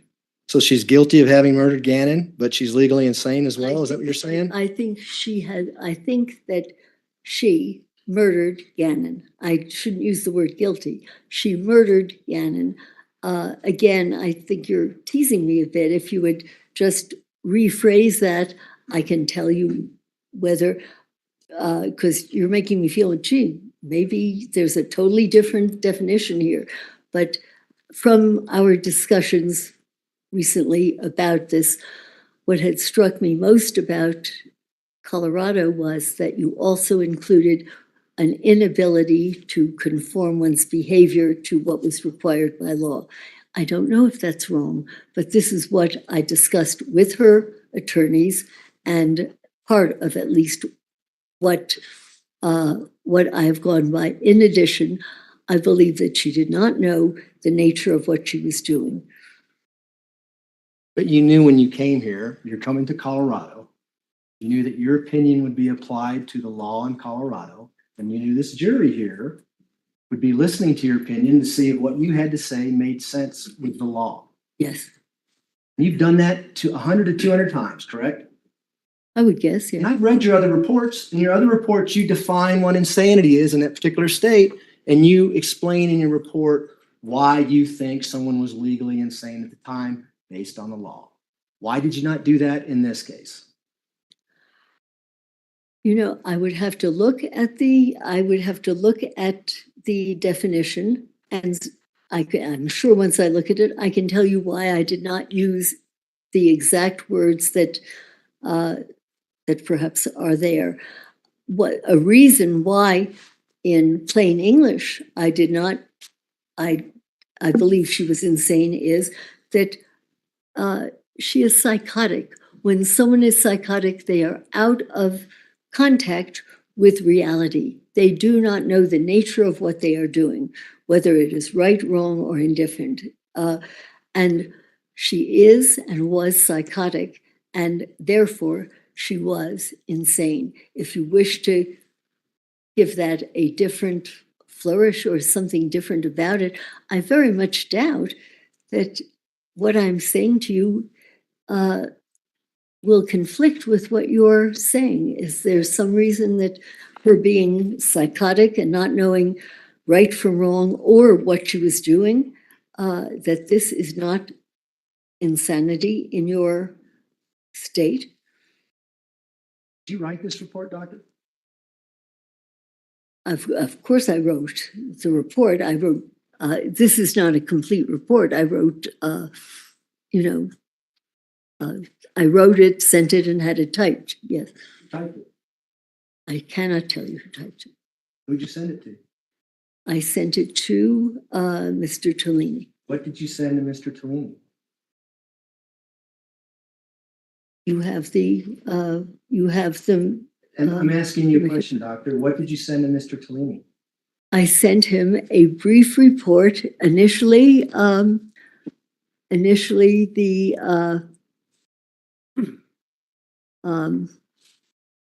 there is an early title that is a preliminary psychiatric impression, and then subsequently modified it to try to include anything that I had left out. If after he saw my initial report, if I had left anything out that I thought should be there. What you left out in your initial report was your opinion with regards to insanity, correct? In my initial communication with him, absolutely. I gave him what I had up until then. And you requested in your initial evaluation that you wanted an MRI done, an EEG done, as well as a neuropsych exam with several tests that you listed in your report, correct? Right? And you wanted those done before you rendered an opinion as to insanity in the state of Colorado, correct? I wanted it before I testified, yes. And none of those items got done. No. Yet you still issued a second report claiming that she's insane without any definition of why she's insane. Well, I gave you the definition that she is psychotic and gave you the data to show it, but I did not write it in the form in which I would if I had all of those data to include in it. And I did not have them. And, I could not include what, as it was my understanding that the court refused to finance the EEG and the MRI and the neuropsychological testing. Oh, let's So talk I about gave that. you as much as I could from Let's what talk you were- about that. On October 13th, 2022, you were scheduled to come testify to this court about why you wanted an EEG and MRI done, correct? You recall that? No. What, say that again? Do you not recall being asked to come testify with regards to why you needed an EEG done and an MRI done in this case. I do not know what you are referring to. I have no idea what you're referring to, because you- I were- would have been pleased to at least talk on the phone to the judge or whatever. I begged to have these things done. I can only tell you that. And I would have spoken to anyone who wanted to talk to me about it. Well, you were contacted well before February 2022 on this case, correct? Absolutely. And you were contacted before Ms. Stout pled not guilty by reason of insanity, correct? Right? And she pled not guilty by reason of insanity on February 11th of 2022, correct? I'm assuming your dates are correct, yeah. And you didn't do anything on this evaluation until November of 2022? I worked as hard as I could to get these. In fact, I called the neurologist for free, Dr. James Marikangas, to discuss the case because I could not get funding from this court to get these tests done. So I called and discussed it with him. I contacted Catherine Yeager, Dr. Yeager, the neuropsychologist with whom I've worked for 30 years, and worked with her and spoke with her and got as much data as I possibly could. And I begged her attorneys to get this. And their answer was that the court would not pay for those tests to be done. I had never heard, in fact, I said, I've never heard of this before, but it did not occur to me to pick up the phone and to call the judge. I didn't even know who the judge was, but I was told I could not get this and that I must get something in by then. So I didn't even call my initial contact a complete report on it. But I'm trying to see what I called it. I called it initial psychiatric impression, right? Right, yeah, because you wanted that information before you rendered an opinion as to insanity, correct? That is true. And, Your Honor, at this time, I'd like the court to take judicial notice that on October 13, 2022, the request to have an EEG done, an MRI done by defense was withdrawn, and we did not go to hearing on that.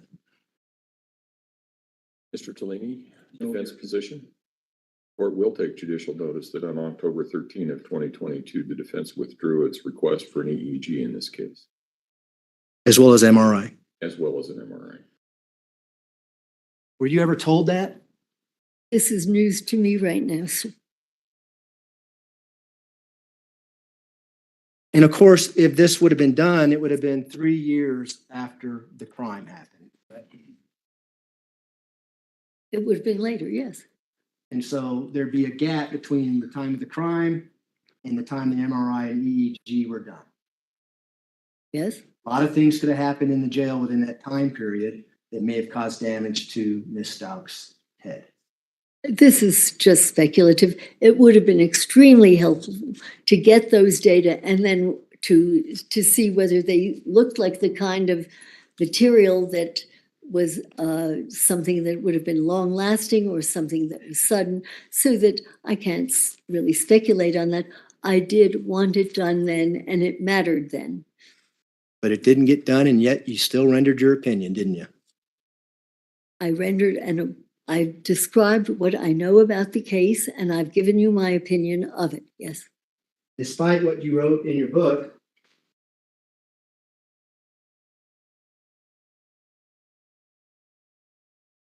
guilty by reason of insanity. You're familiar with your book, right? That it's easy to fake mental illnesses, especially when it comes to dissociative identity disorder. And that's why you want collateral information like an MRI or an EEG to corroborate, correct? It's not exactly correct. You don't get that to corroborate dissociative identity disorder. No, you get that to corroborate neurologic or neuropsychological impairment. No, you don't get that for dissociation.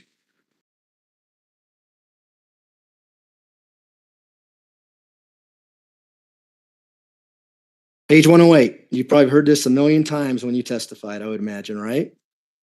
I don't know, you'd have to. Okay. I don't. Let me read it to you. Psychiatry, as every prosecutor who has ever cross-examined me has never hesitated to point out, is a soft discipline compared with the harder medical discipline of, say, neurology. Do you remember saying that? Yeah, there it is. The difference between neurology and psychiatry is analogous in some ways to the difference between hard neurologic signs and soft neurologic signs. Sound familiar? Yes, go ahead.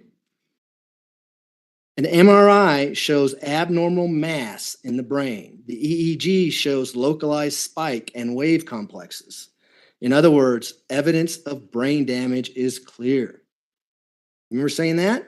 Or I should have said of brain dysfunction. I said of brain damage. Yeah. You said evidence of brain damage is clear. Correct, should say of brain dysfunction. Okay. What did you mean by that? Is that why you wanted the MRI and the EEG? Of course I wanted that, but not in order to, you would not get a special, as I said to the jury, you would not get a special MRI or EEG based on a dissociative disorder. If, however, you do get this abnormal MRI or EEG, you then start looking in another direction and you start thinking, not only may we have dissociation, but there is some kind of documented brain dysfunction. It's operating differently. And so you would like that because you would Mr. Tellini would have a lot easier case if he were able to document that a lot of her signs, symptoms, and behaviors are the result of abnormal electrical activity. And or, as in a recent case that I did early, I think And last doctor, I'm fall, going to stop you there. Let where me stop you there, there's, doctor, brain because I want to stick to my questions here, okay? The EEG or MRI could have shown nothing as well, right? No Right. brain damage. That's right. And that would also help you in forming your opinion as well, wouldn't it? Well, it certainly would not have confirmed a documented neurologic dysfunction. And so all you had to go on is really Ms. Stauch's self-reporting to you in the forensic interview that you conducted. Well, that's simple. I can't go along with that. That's all we had. But we did not have the additional neuropsychological and neurological data that I would very much have liked and I would still like. And I had no idea that this was ever withdrawn. It was my idea, or it was my understanding, that the court had refused to grant the funding to have these things done, which in my experience is a first. Well, now you know what happened though. So why do you keep saying, you know what happened? I The don't. court just took judicial notice that the defense withdrew their request. I know what you're telling me, but it would be presumptuous for me to say, I know now. You've put me in the middle of a debate that I can't enter into. $350 an hour. You now know you're being paid $300 an hour. 75 if I'm traveling or whatever. So in theory, How many hours have you billed on this case? I don't know yet. I have not even counted. I don't know. Why did Mr. Tellini contact you? Did he tell you? I assume because he thought that I was reputable and experienced in this field. I think he also became aware that I existed because of the documentary that was done on my work and my life. About dissociative identity disorder? No, about all of my work. When you advised him that you felt there was enough evidence for the defendant to plead not guilty by reason of insanity, what did you base that on? I based that on, probably in my own head, I based it on the McNaughton rule, which would be that she did not know the nature of what she had done and or that it was wrong. And also subsequently, after discussing it with Mr. Tellini, based on the Durham decision that she did not have control over what she was doing, that she could not conform her behavior to that which the law required. How did you know that back in February of 2022 when you hadn't interviewed her until November of 2022? I'm sorry, I would have to look over what I had looked at and what I had, what I had reviewed up to the time. And I'm sorry, I can't give you the dates so that we can. Well, did you review anything prior to talking to Mr. Tellini for the first time about the defendant changing her plea to not guilty by reason of insanity? I'm not aware of his having changed a plea. No, I assumed, in fact, when he called me, that he thought that probably that there was an insanity defense here, and I did not think that he had one. He was pleading not guilty first, and then changed it to NGRA. I don't know. You don't remember? No, it isn't that I don't remember. It's that I assumed when he called me that he suspected that there was that she was suffering from a severe mental disorder that conformed to the criteria for insanity. And when that happens, you had done hundreds of forensic evaluations with a lot of people who are on death row, some serious big-time murderers. Is that fair? There's a difference between a death penalty case and a homicide case, correct? Yes. Death penalty people are the worst of the worst. Oh, it depends on what your state is like. No, it doesn't depend on the worst of the worst. It depends on what the law is in your state and the humanity of your state. It doesn't depend on the worst of the worst. So people who kill and commit serious crimes are usually charged with death penalty cases. Is that fair? Say that once more. You tell me. What's the I don't know. difference between a normal homicide case and a death penalty case? Where the state in which you commit your offense. Well, tell us about the people you evaluated on death row. What kind of crimes did they commit? Murder. What kind of murders? It varied from probably the most common thing. It would have been like a grocery store murder where somebody got kind of upset, hung up, and shot a clerk. They were a death sentence did not correspond to the grisliness of a murder. Well, in your opinion, a death sentence never responds to the grisliness of any murder, correct? No, I do. No. Are you for the death penalty? Objection, relevance, overruled. I beg your pardon? Are you pro death penalty? I really try not to take a position on it. I just kind of call the shots as I see them in terms of the, of the offense and what the person did. But I do not take a political stance. I don't think I ever have. And as a matter of fact, you've always been contacted by defense attorneys to do these evaluations, correct? Not always, but usually. Have you ever been contacted by a prosecutor to come in and say, testify as an expert? Yeah, when I worked at the court clinic, and I testified for the court. When I was the head of the court clinic, I was testifying for the for the state. And when I worked at Bellevue, when I was asked to evaluate, I was testifying by and large for the city. If I testified back in the 60s and 70s. 1960, 1970s? Oh no, 2003, I finally, after 20 years of commuting, I I stopped commuting there. But no, it was up until 2003. Had you ever done an evaluation on someone on death row and said, you know what? No issues here. The death sentence should go forward. It is not up to me. I've never been asked that, so I've never had to. Well, have you ever done an evaluation that says, I find no mental disease or defect in this individual? Yep. Tell me about that. Who was that? I don't remember the name, though I believe that I spoke to Mr. Tellini about it. And by God, it turned out that the guy hadn't done it. But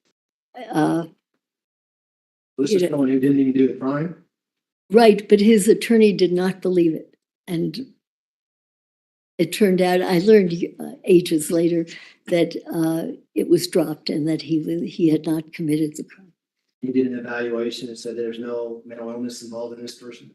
I did. And I should tell you that, may I expand on that a little bit? Sure. It'd be nice to know the name so we can confirm. I don't know the name. I think it was Chicago. No, I was going to tell you about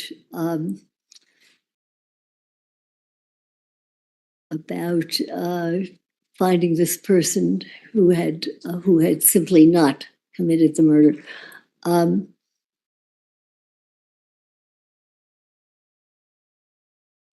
I'm sorry, I don't think I have anything to add to that, except Okay, that let's- did happen.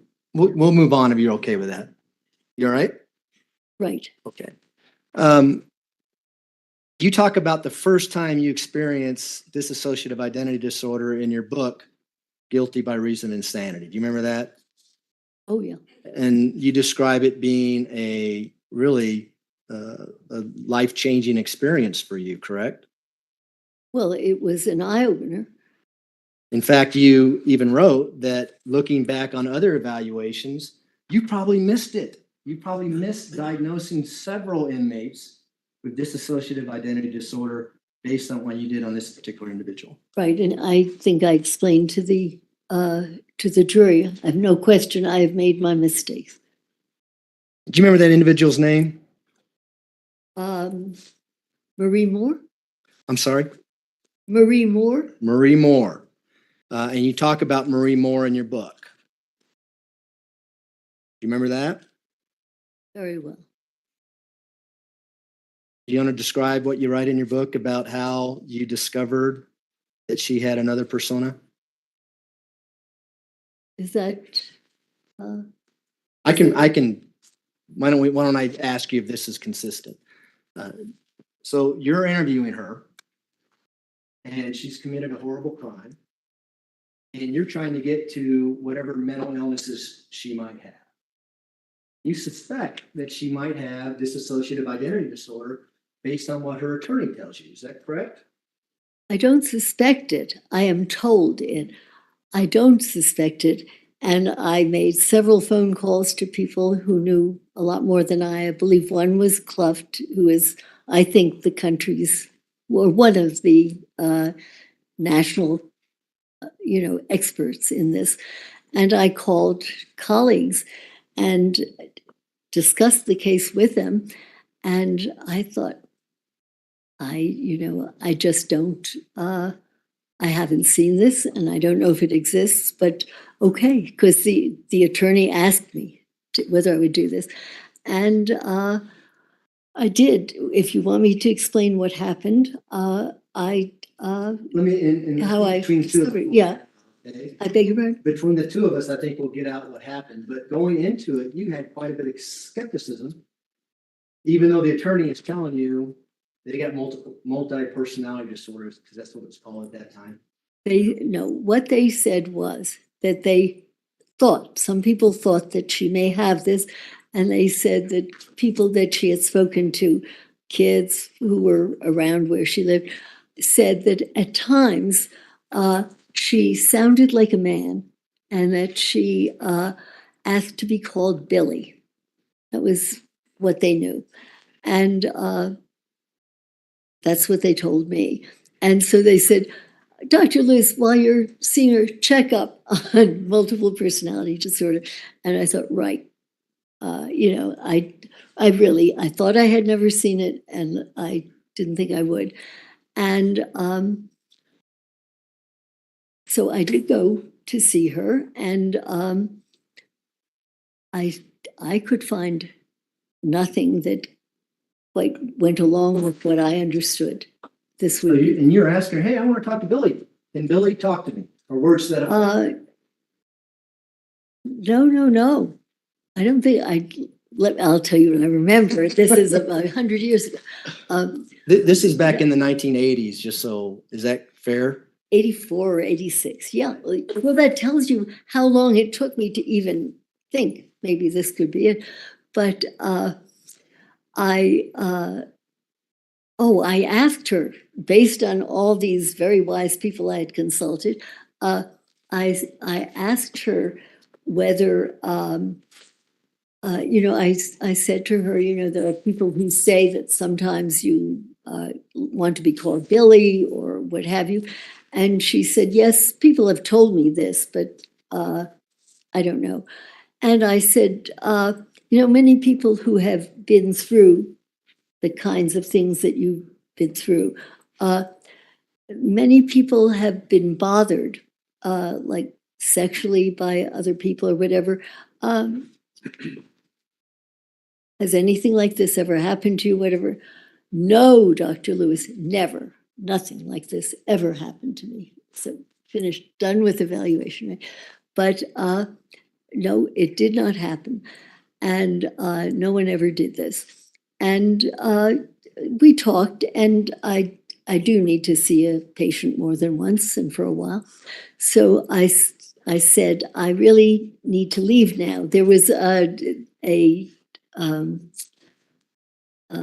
an investigator had driven me out and put his head in the door and said, we have to leave. And I said, Marie, I'm so sorry, but I have to leave now. And but I will come back and I will talk to you again. And she said, don't leave. She said, there's something I have to tell you, very much as I'm telling you. And so I sat. I do have endless patience when time has, does not just stop at the end of an hour. So I waited, and I said, I just can't stay. I have a lift. I have to go. Marie, I will come back. And I promised you we'll talk some more. And she said, don't go. There's something I have to tell you. And so I waited. And then, as is my wont, I picked up my little yellow pad, and because the guy was waiting outside, and I said, I'll be back, Maria. We'll talk again, but I have to leave. I got up and stood up, walked toward the door, put my hand on the doorknob, and opened the door. And behind me, a voice said, don't go. And it was chilling. And, I turned around, and by the way, I thought she and I looked a bit like they were in the days of the big glasses, and, you kind of looked pretty simple with big full glasses. And I turned around, and instead of this kind of wimpy looking girl with the glasses looking at me, she had changed, and she was sitting with her legs towards the door, her hands on her knees, and, in a masculine kind of look. And she said, don't go. There's something I have to tell you. And she put out her hand, and I put out mine, and I took hers, and I said, Billy? And she said, yes. And I said, wait a minute. And because I was scared, I had not seen this before. And Doctor, if I can just stop you there, just so I can Yeah. have the record be clear. So when you're referring to things that Billy said, you're using a male voice? Yes, I'm And- imitating it as much as I can. Okay, I Yeah. just want the record to reflect that. Go ahead, please continue. Yeah, I'm sometimes better at it than, but it was this harsh kind of thing. And I I kept the door open and I don't remember the man's name. I said, Mr. So-and-so, don't go. There's someone that needs to meet you. I really meant there's someone I need in here to kind of protect me. And the investigator came in and sat, and he said hello, and he's Billy. I forget who said which first. And he sat down, and then we talked a bit, and I guess he had said Billy, or I said Billy, and he said yes, and I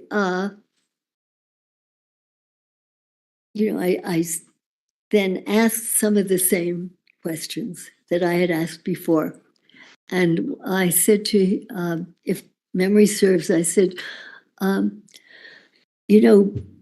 Billy, when I was talking with Marie and she said that so-and-so had never bothered her sexually. I said, did anything ever happen to Marie or whatever? And the only way I can talk about it is saying Billy. And Billy said, I said, did the father ever do anything? And she said, or he, sure he did. And she said, when she was, I don't remember if it was 2 or 4, he put pencils in her rectum.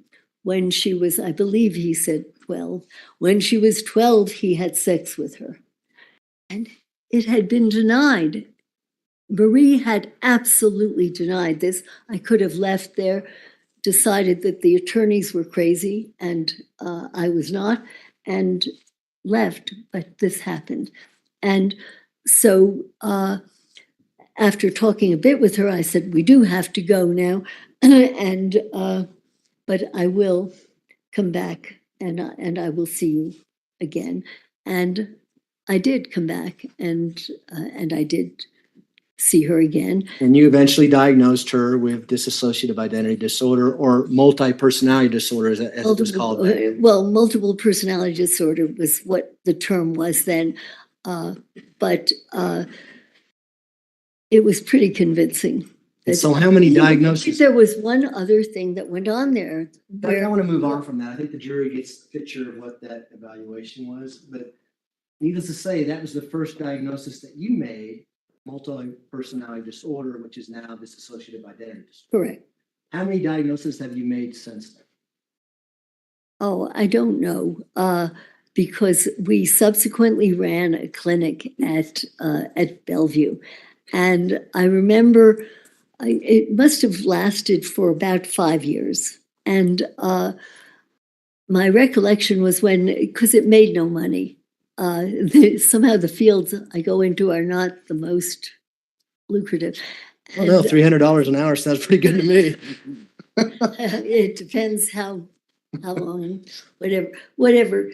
And anyway, what I can tell you is that Bellevue closed the clinic because it was not supporting itself. And that's a very big deal now. And by that time, I was surprised they would do this because we had 100 cases at that point. That month at Bellevue, in that particular clinic, there were 100 cases. Now, this may be piddling for an ordinary clinic, but for a particular specialty kind of clinic on an offbeat disorder, I thought that it would at least support itself, and it didn't. And so I can say that we had, at the time, there were 100 visits. I should say there were 100 visits to Bellevue to that clinic. So that gives you some idea of the number of cases that came through. And the clinic lasted for only about 4 or 5 years. And of course, at first, there were very few. And then as we became better known around Connecticut, New York, New Jersey, more patients were referred. But we didn't always make that diagnosis. Obviously, you could see patients and they didn't have it. But you made that diagnosis more often since the Marie case. Of course. Would you say 100 times? I really don't know. It would be a guess, but certainly I know how to interview better now. I know how to interpret things better now than I did then. And, if you Have all asked those, how many I missed, I probably missed more than I ever made. have all those diagnoses been in criminal cases where someone's facing criminal charges? No. In fact, our first case when the clinic opened it at Bellevue was a 4-year-old child from our kindergarten or preschool there, a child who was referred to the clinic and who indeed. In criminal cases, do you have any skepticism going in that the person may be faking dissociative identity disorder? Always. Tell us about that. Just that you always have to be skeptical about it. Well, just even about your own skills, not just whether somebody's faking or not. You have to you have to be appropriately modest about your skills and your ability to recognize it. Sure. And in your book, you write alternate personalities leave evidence of their existence all over the place. Jonathan, who is the neuropsychologist, is that right? No, he died. He was a professor of neurology at Yale Okay. and then at St. Elizabeth. You say Jonathan and I have been able to trace clues of multiple personality disorder all the way back to early childhood. Yeah. Teacher reports, social service records, medical charts, letters to friends and relatives, journals, diaries, drawings, all pieces of the puzzle that when fitted together reveal the picture of a divided, often fragmented mind. It often did. Correct. What I'm saying there is that you get data. In fact, I noticed that in some of your reports, I think there were references to certain kinds of SCID, interviews and things of that sort.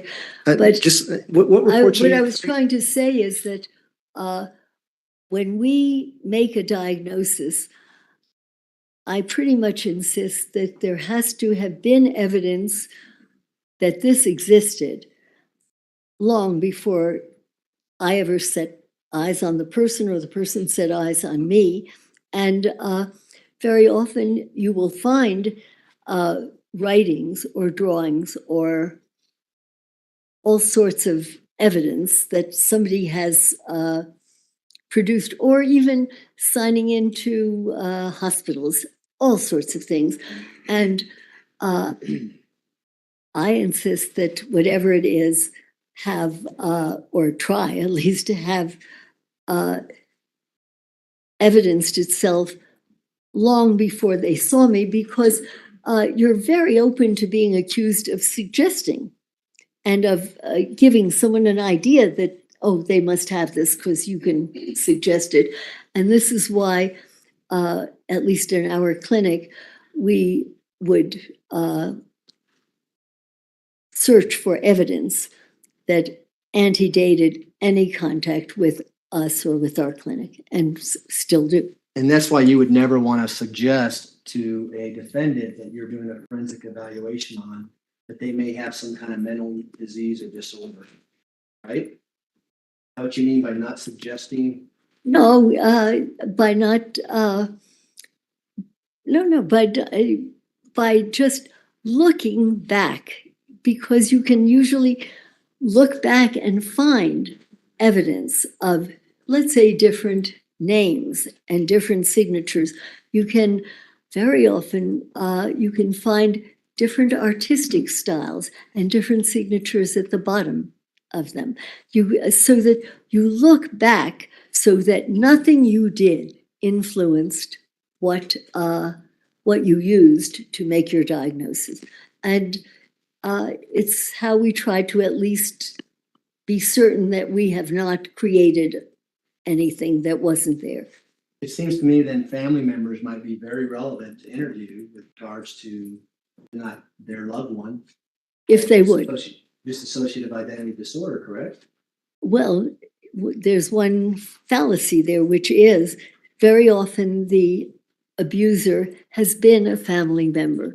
And with Marie Moore, the father would not allow the mother to come in or be seen alone. They came in together, would say next to nothing. Well, And, I'm gonna talk about this case, okay? Well, but family members are not necessarily the best in the world. Far better is looking back at what the person himself or herself has created prior to your The person who created that may have a reason not to tell you the truth, right? wrong. Wait a minute here. You just said a few minutes ago that you're skeptical going into these interviews because people who are charged with crimes may have a reason to fake it. You don't remember saying And that? that is why you would have your data antedate any crime, any contact with them, because you can't retrospectively malinger. And it's vital for everyone to remember that you cannot retrospectively malinger. Oh, gee, I'm going to sign this painting differently because 10 years from now, I'm going to commit murder. Come on. Well, That is why you cannot, that's why you don't just take something that was produced after you met with the person, why you look back and you beat the bushes for any data. Letters, old letters to people, letters to and from, old social work records, old medical records where you signed in for some procedure. What about a daughter named Harley Hunt had been with the defendant her whole life, every day of her life? You don't think it'd be relevant to talk to her to see if she saw any signs of dissociative identity disorder? Oh, sure, it would be very helpful. So And what did Harley have to tell you when you talk to her? I asked the attorneys with whom I could speak, and I was not put in touch with any of these people. And so I did not use them unless if they had years before made some kinds of notations about the person, that would be kosher. You could probably look at that. But You say in your book that there was a case in Florida you were subpoenaed or asked to come and give opinions on, and the wouldn't do what you asked them to do, an MRI, EG, biological testing, and you refused to testify. Remember that? I don't remember which case it was. No, this was written when? In 86? I don't. Well, why didn't you do that I don't here? recall that case. Why didn't you do that here? I tried. Why didn't you refuse to testify? Because you didn't have done what you wanted to have done. Perhaps guilt. I don't know why. But And speaking of that, no, I probably should have. you were to be here at 9 o'clock this morning. Why were you not here at 9 o'clock? I don't know. I was supposed to be here 2 weeks ago, and I was told that at the last minute that I was not to come until last Friday. I do not know. The timing is someone else's. And your report was due on February 13th of 2023 with regards to insanity. You know that too, don't you? You know there's discovery requirements for your report when you enter a criminal case of this nature, that you need to give us your report 35 days before trial, correct? No, this is new to me. However, I did the best that I could. I could not provide you with what you wanted until I got data. And even when I did not get the data, I did the best that I could with what I was given.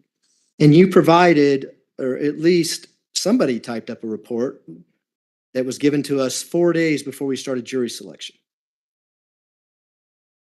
Do you have a disregard with the rules here? What's going on here? I don't think I have a disregard for the rules.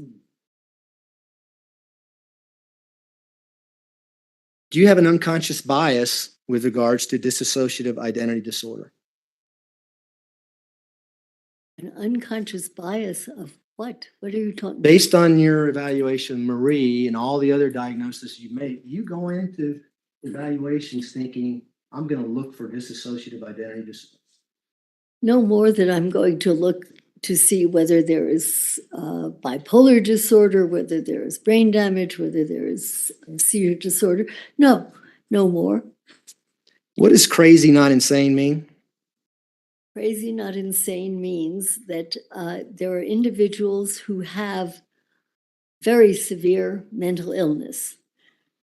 Call it crazy, but they are not considered insane because they may not meet the criteria of that particular state or whatever it is, so that they may be crazy as a bedbug, but it does not fit an insanity defense, and the insanity varies, as you know, from state to state, so that you can be quite crazy in one place, but not insane. So you can commit a murder where there may not be any motive or any reason why that person committed the murder, but yet you could still be legally sane. Is that what you're saying?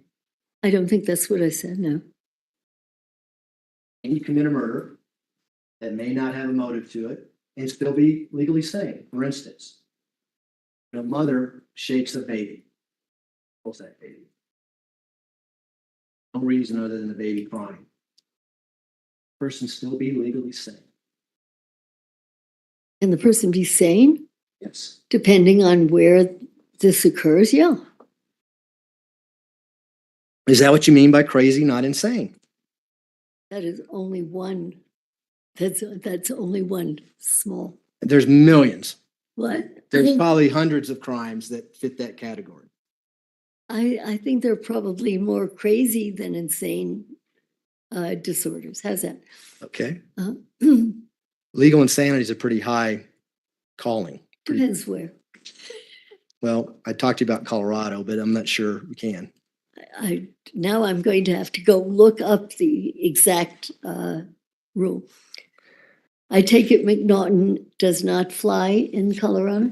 Well, let me ask you a question about these reports that you alluded to in one of your answers. You said, based on what your expert reports said. You remember saying that in one of your answers? No, I don't, but go ahead. Well, what reports are you referring to? I don't know what report you're referring to. Well, there's only one report with regards to insanity in this case other than yours, correct? As far as I know. And that's the report by Dr. Gray and Dr. Torres. Correct? Did you say one of my reports? Aren't they people that are from your side of the? Well, that's what I'm asking you. Why do you think they're on our side? Because they work for the state. Okay. Well, you work for the state. You're getting paid by the state.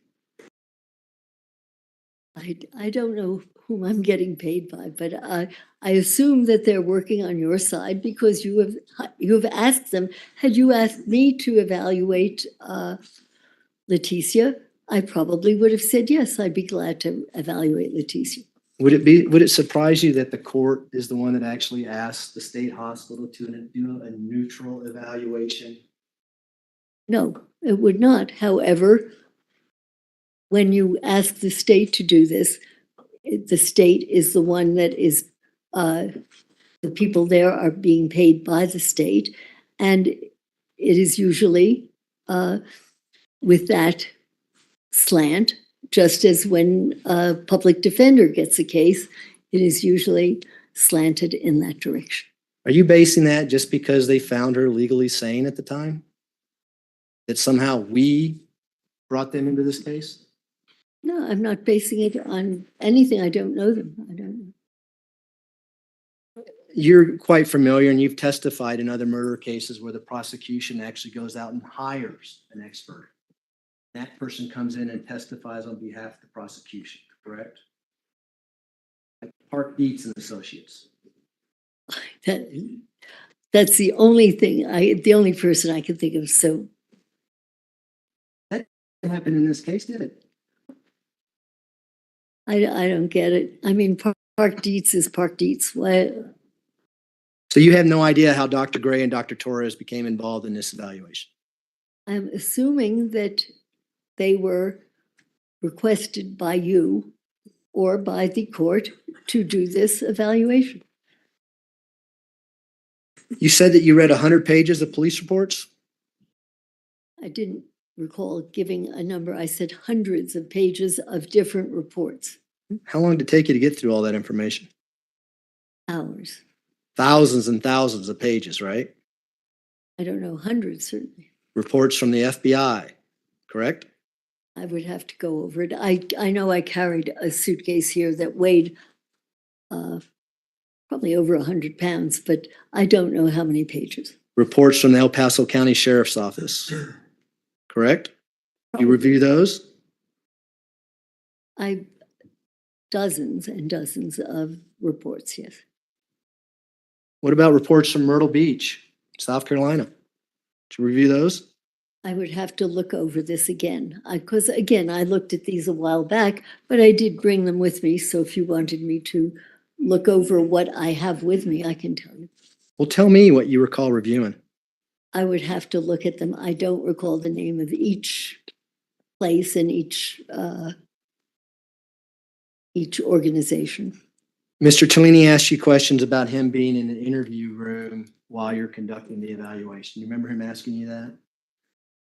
Yes, Do you remember giving 3 answers? 1, want them to see what I see.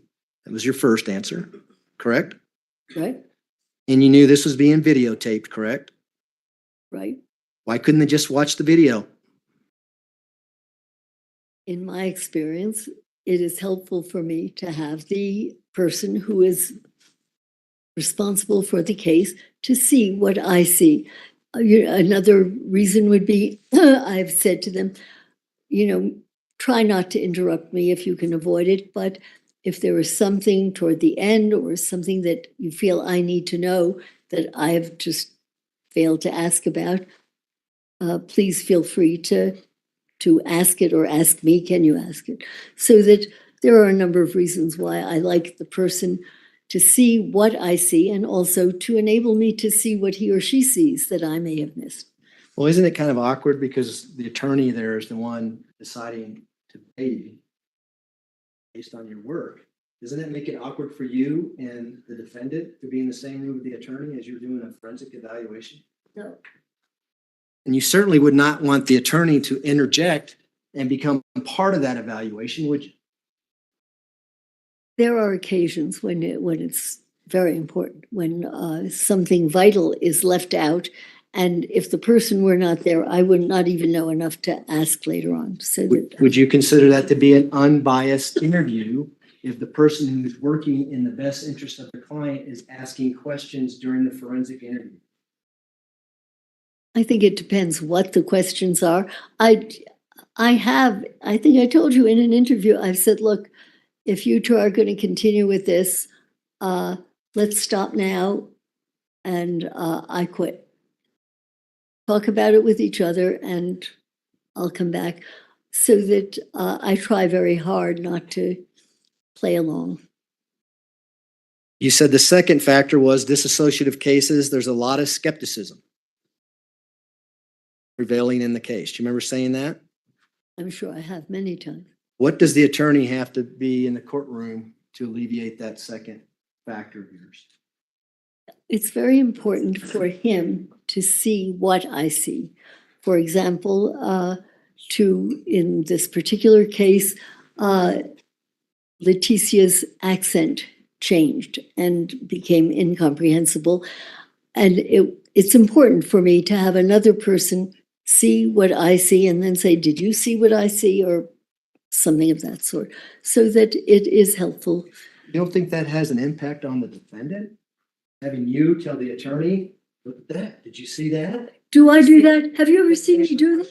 No, because I did not ever do that. Judge, I've asked the witness to allow me to finish my question. Need to wait till he finishes his question and then you'll get a chance to respond. You don't think that would have an impact on the defendant and her ability to act a certain way based on what you're saying, her attorney in the room at the time that she's saying things? Could you repeat what you said first about what I said and what he said and whether it would? We're going to see the video here in a minute. We're going to watch the video. Yeah. My question is, do you think it would have an impact on the defendant's ability to act a certain way based on what you're telling her attorney in the same room? I do not believe that what I do or the way in which I do it on occasion, if I want the attorney to be there or someone else from the attorney's side, I feel that I am more likely to find out the truth than if I'm on my own and I have failed to pick up something. I will often say, wait until the end. If you can wait until the end. And then please raise any questions you have that I may have misunderstood or may have been wrong. But I do this in the interest of trying to learn as much as I can. You think the attorney might have an interest, in your opinion, in the outcome of that interview? Of course. Did you have any safety concerns when you're interviewing Ms. STAUCH on those 3 days?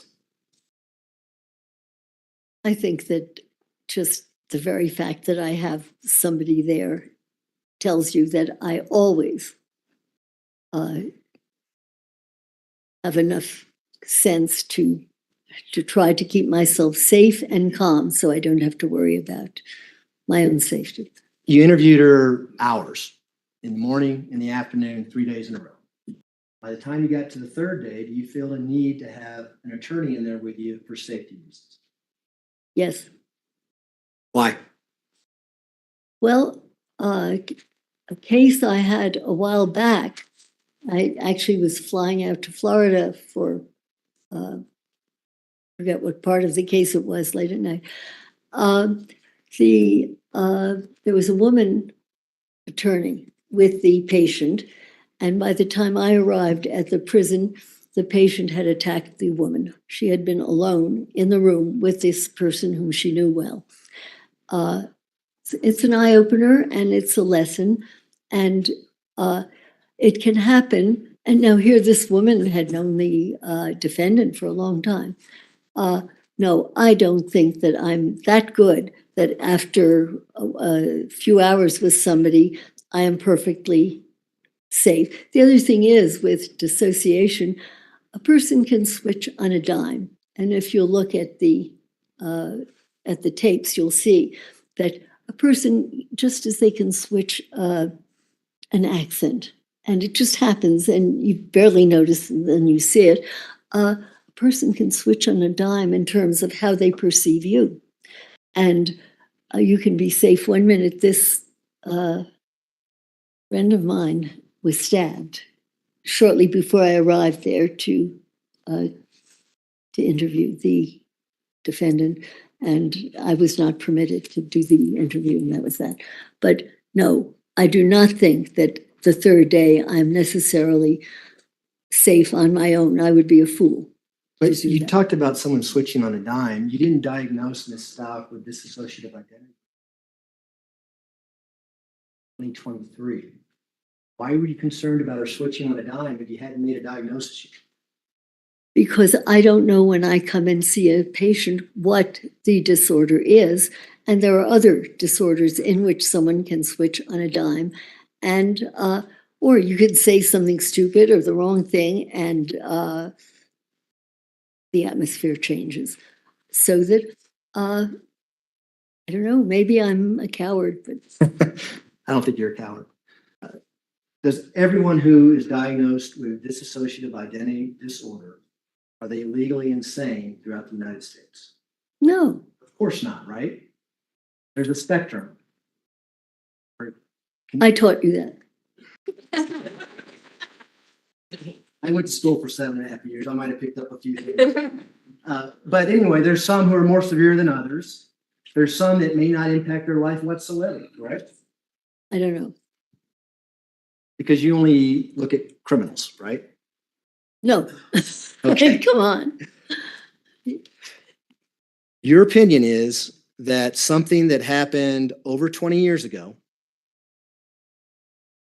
with Miss Stauch's stepfather is the origin of her traumatic stress that leads to dissociative identity disorder. Did I get that right? No, Tell us, what's the origin of I it? do not know enough about what she suffered or experienced as an infant, as a child, as somebody growing up, nor have I spoken with her relatives, friends, acquaintances personally, so that I cannot possibly say that. In my experience, I'm staggered by how very, very early ongoing intolerable torture can create this. And you can sometimes you can get a hint of when it happened because when the person is in a certain dissociative state, they may draw the way a 3-year-old does. And it may turn out that as you learn more, that maybe it was at around that time that that the major trauma occurred. But it's Well, let me, and I don't know Make what sure I caused it. wrote down your answers right. Yeah. But you said the cause is early ongoing physical and or sexual abuse that is intolerable. Can't cope with it anymore. Mind self-hypnotic. It is as you left out as if it is as if the person has gone into a self-hypnotic state. I have used that term because for me, it makes sense. You will find others, experts far better than I, who may use a different term in terms of the way in which the mind changes.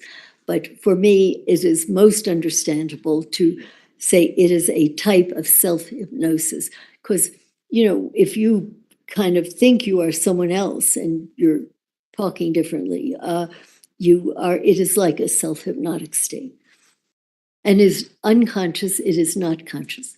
Regardless, you indicated that these assaults happened back when Miss Stauch was 15 years old.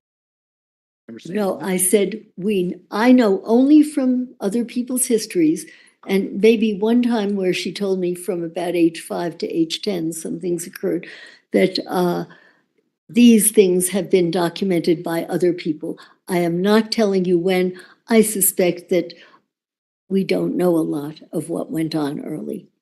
But we do know that she got a softball scholarship, that she got a doctorate's degree, that she, Would you explain the doctorate's degree, where she got it and how? did you not know that she got a doctorate's degree, doctor? I don't know if you count it the same. It was over the internet, and it was like Coursera or something like that. I think that you need to look at that a bit. You know more about it than I do. I didn't know that. You didn't know that? Okay. No. Well, it was That. I don't know, some of those big boxes. Watch the videos. It's not on videos. It's not there. I don't know, but that's where she says she got it.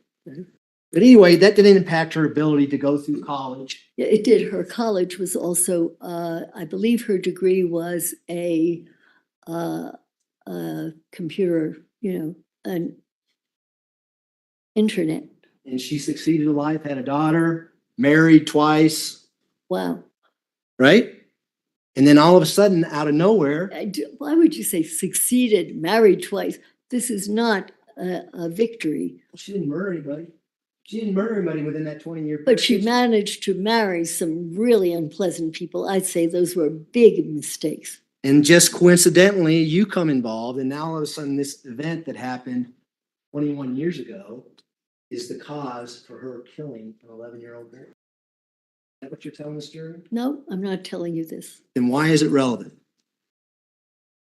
We're trying to understand what happened and why it happened. And I'm just telling you what causes, in my experience, in my limited experience, what causes this kind of phenomenon.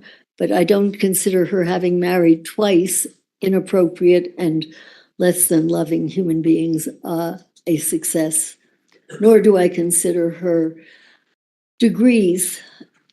When do you enormous. think her dissociative identity disorder started? Wow. I don't know with her. If you were to ask me earliest, the first patient in our clinic was 4 years old. You didn't think that was important for your opinion to give this jury when her diagnosis started? Only if I knew it. Well, you know, you reviewed the jail records in this case, right? But they're incomplete, and we don't have enough data to say when this started, but you can be pretty sure that it tends to be early and ongoing and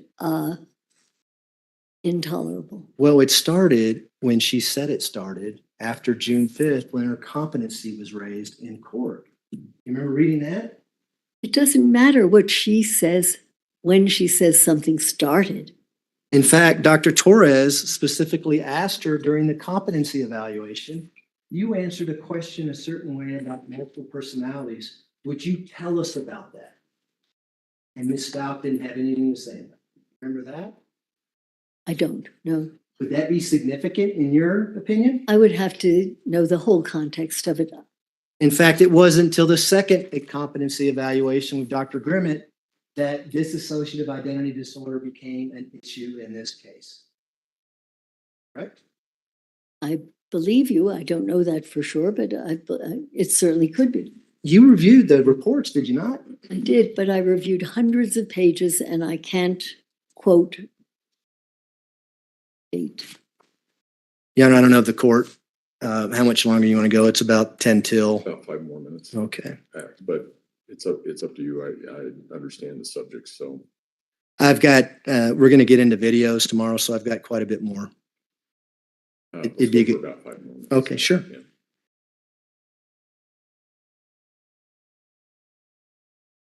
You indicated on direct examination that it's very common for an individual to split off to take the characteristics of their abuser when they have dissociative identity disorder. Yes, I've seen it often. Did you see it, Ms. Stout?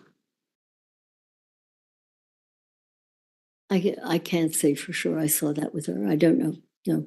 Rita Sanchez has nothing to do with her stepfather. Would you call him Crazy S. James or something like that? What about him? Jackass James. That's what it was. Yeah, but did she turn into Jackass James? That's what I'm asking you.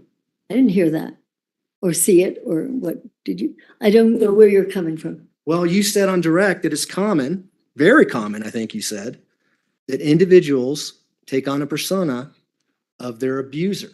I said it is common, right, and it is common. But that doesn't mean that in this case it happened. I'm just informing the jury. It is common, and I'm saying this to you so that you don't say, oh, we're going to get rid of so-and-so sometime because he's terrible, because he's listening when you're there. And it's not a good idea to do that. That's all. Did you have any indication whatsoever that Jackass James was one of her personas? I don't think that I got to know her well enough or see her often enough to say that. You didn't ask her for Jackass James to come out and talk to you, did you? No, I tend not to ask for alternative people to come and talk to me. Well, you asked Maria Sanchez to talk to you. Only because she told me Maria existed. I had not heard of Maria. And, so I would say, is it possible to talk to her, particularly because she did give us a clue that Maria Sanchez is a very violent character, and there are guns and there are all sorts of things. So that, of course, I would want to say, is it possible to talk to this person? I'm not saying I want you to talk to me, but is it possible for me to talk to so-and-so? And the DSM-5 talks about a triggering event that causes someone who suffers with dissociative identity disorder to trigger that event. Say that again? The DSM-5 talks about a triggering event, something traumatic that triggers that individual to change personalities when they're diagnosed with dissociative identity disorder. There can be any number of triggers. What trigger did you use to have her change to Maria Sanchez? I do not consciously use a trigger. It could be I have brown hair that's a trigger. It could be no trigger that I have done. It could be looking at the light there and there's a green light there. And a trigger is not, it isn't you press a button and that does it, but there are different things that have an association to a person and that may then elicit a memory and a flashback, and it could create a switch. But I don't invite a trigger. But what you did here is, hey, can I talk to Maria Sanchez? And all of a sudden, fake accent comes out and she starts talking. I don't even know if Maria Sanchez sounds, to me, she sounds Hispanic, and whatever talked to me sounded Russian without Russian words, but sounded Russian. I don't think Maria Sanchez and the Russian words were the same.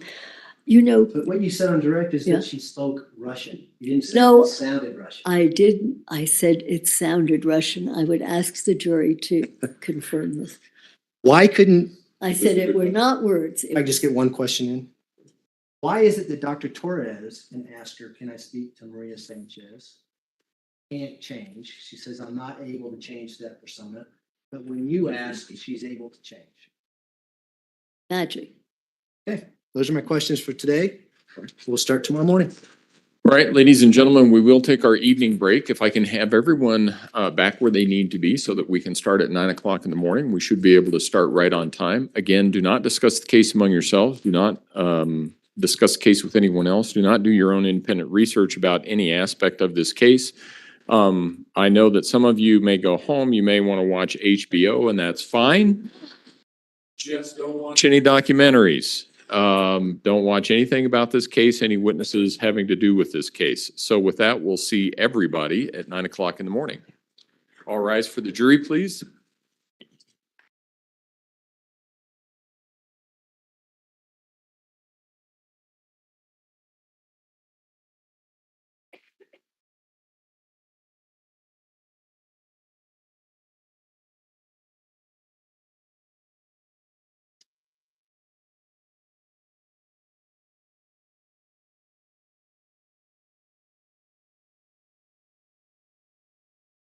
Step down. What do you make of that? He lied.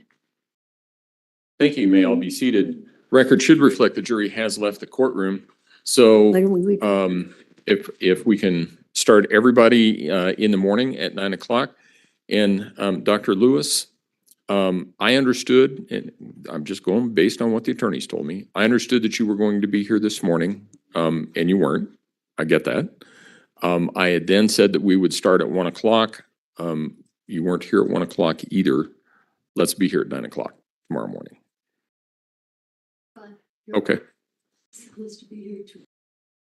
I understand. Comes on me the last minute, the best I can.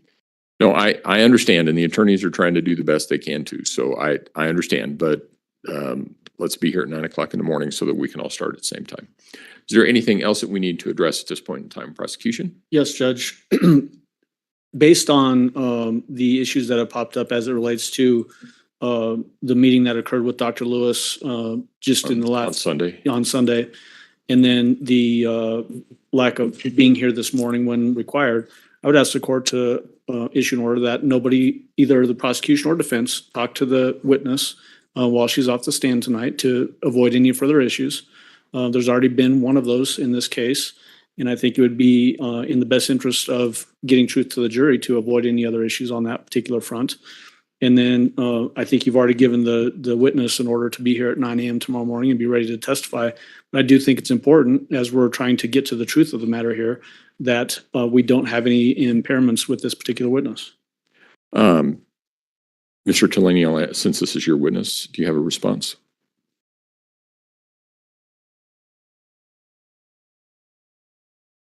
Okay, that request is granted. Dr. Lewis, aside from logistical issues about getting back and forth from wherever it is that you're staying to the courthouse, don't discuss this case with anyone else. Don't discuss it with especially don't discuss it with the attorneys. This is a cross-examination. There should not be, your opinions would not be able to be I wouldn't allow them in at this point if you were to have a conversation with the attorneys overnight, and then something were to change tomorrow in any event. So I think probably the cleanest way to avoid all of that is just don't have any discussion with the attorneys about your testimony either today or tomorrow or the case. And we'll leave it at that. Your Honor, given that I'm unable to tell you why times change, why they this week and not 2 weeks ago, various times that have occurred. So without speaking with them, I can't tell you more than that. So here is, Okay? I will need some We can help talk getting- about logistics. about Yeah, it. we, can right. Talk about the case. but- right, just not about the substance of the case. And then we'll see everybody tomorrow morning at 9 o'clock. One caveat, I don't know. Okay? I think there's that I need to close. I don't know if I'd have the opportunity Good. to disclose to Dr. Lewis. You lost me. Evidence emails? Okay,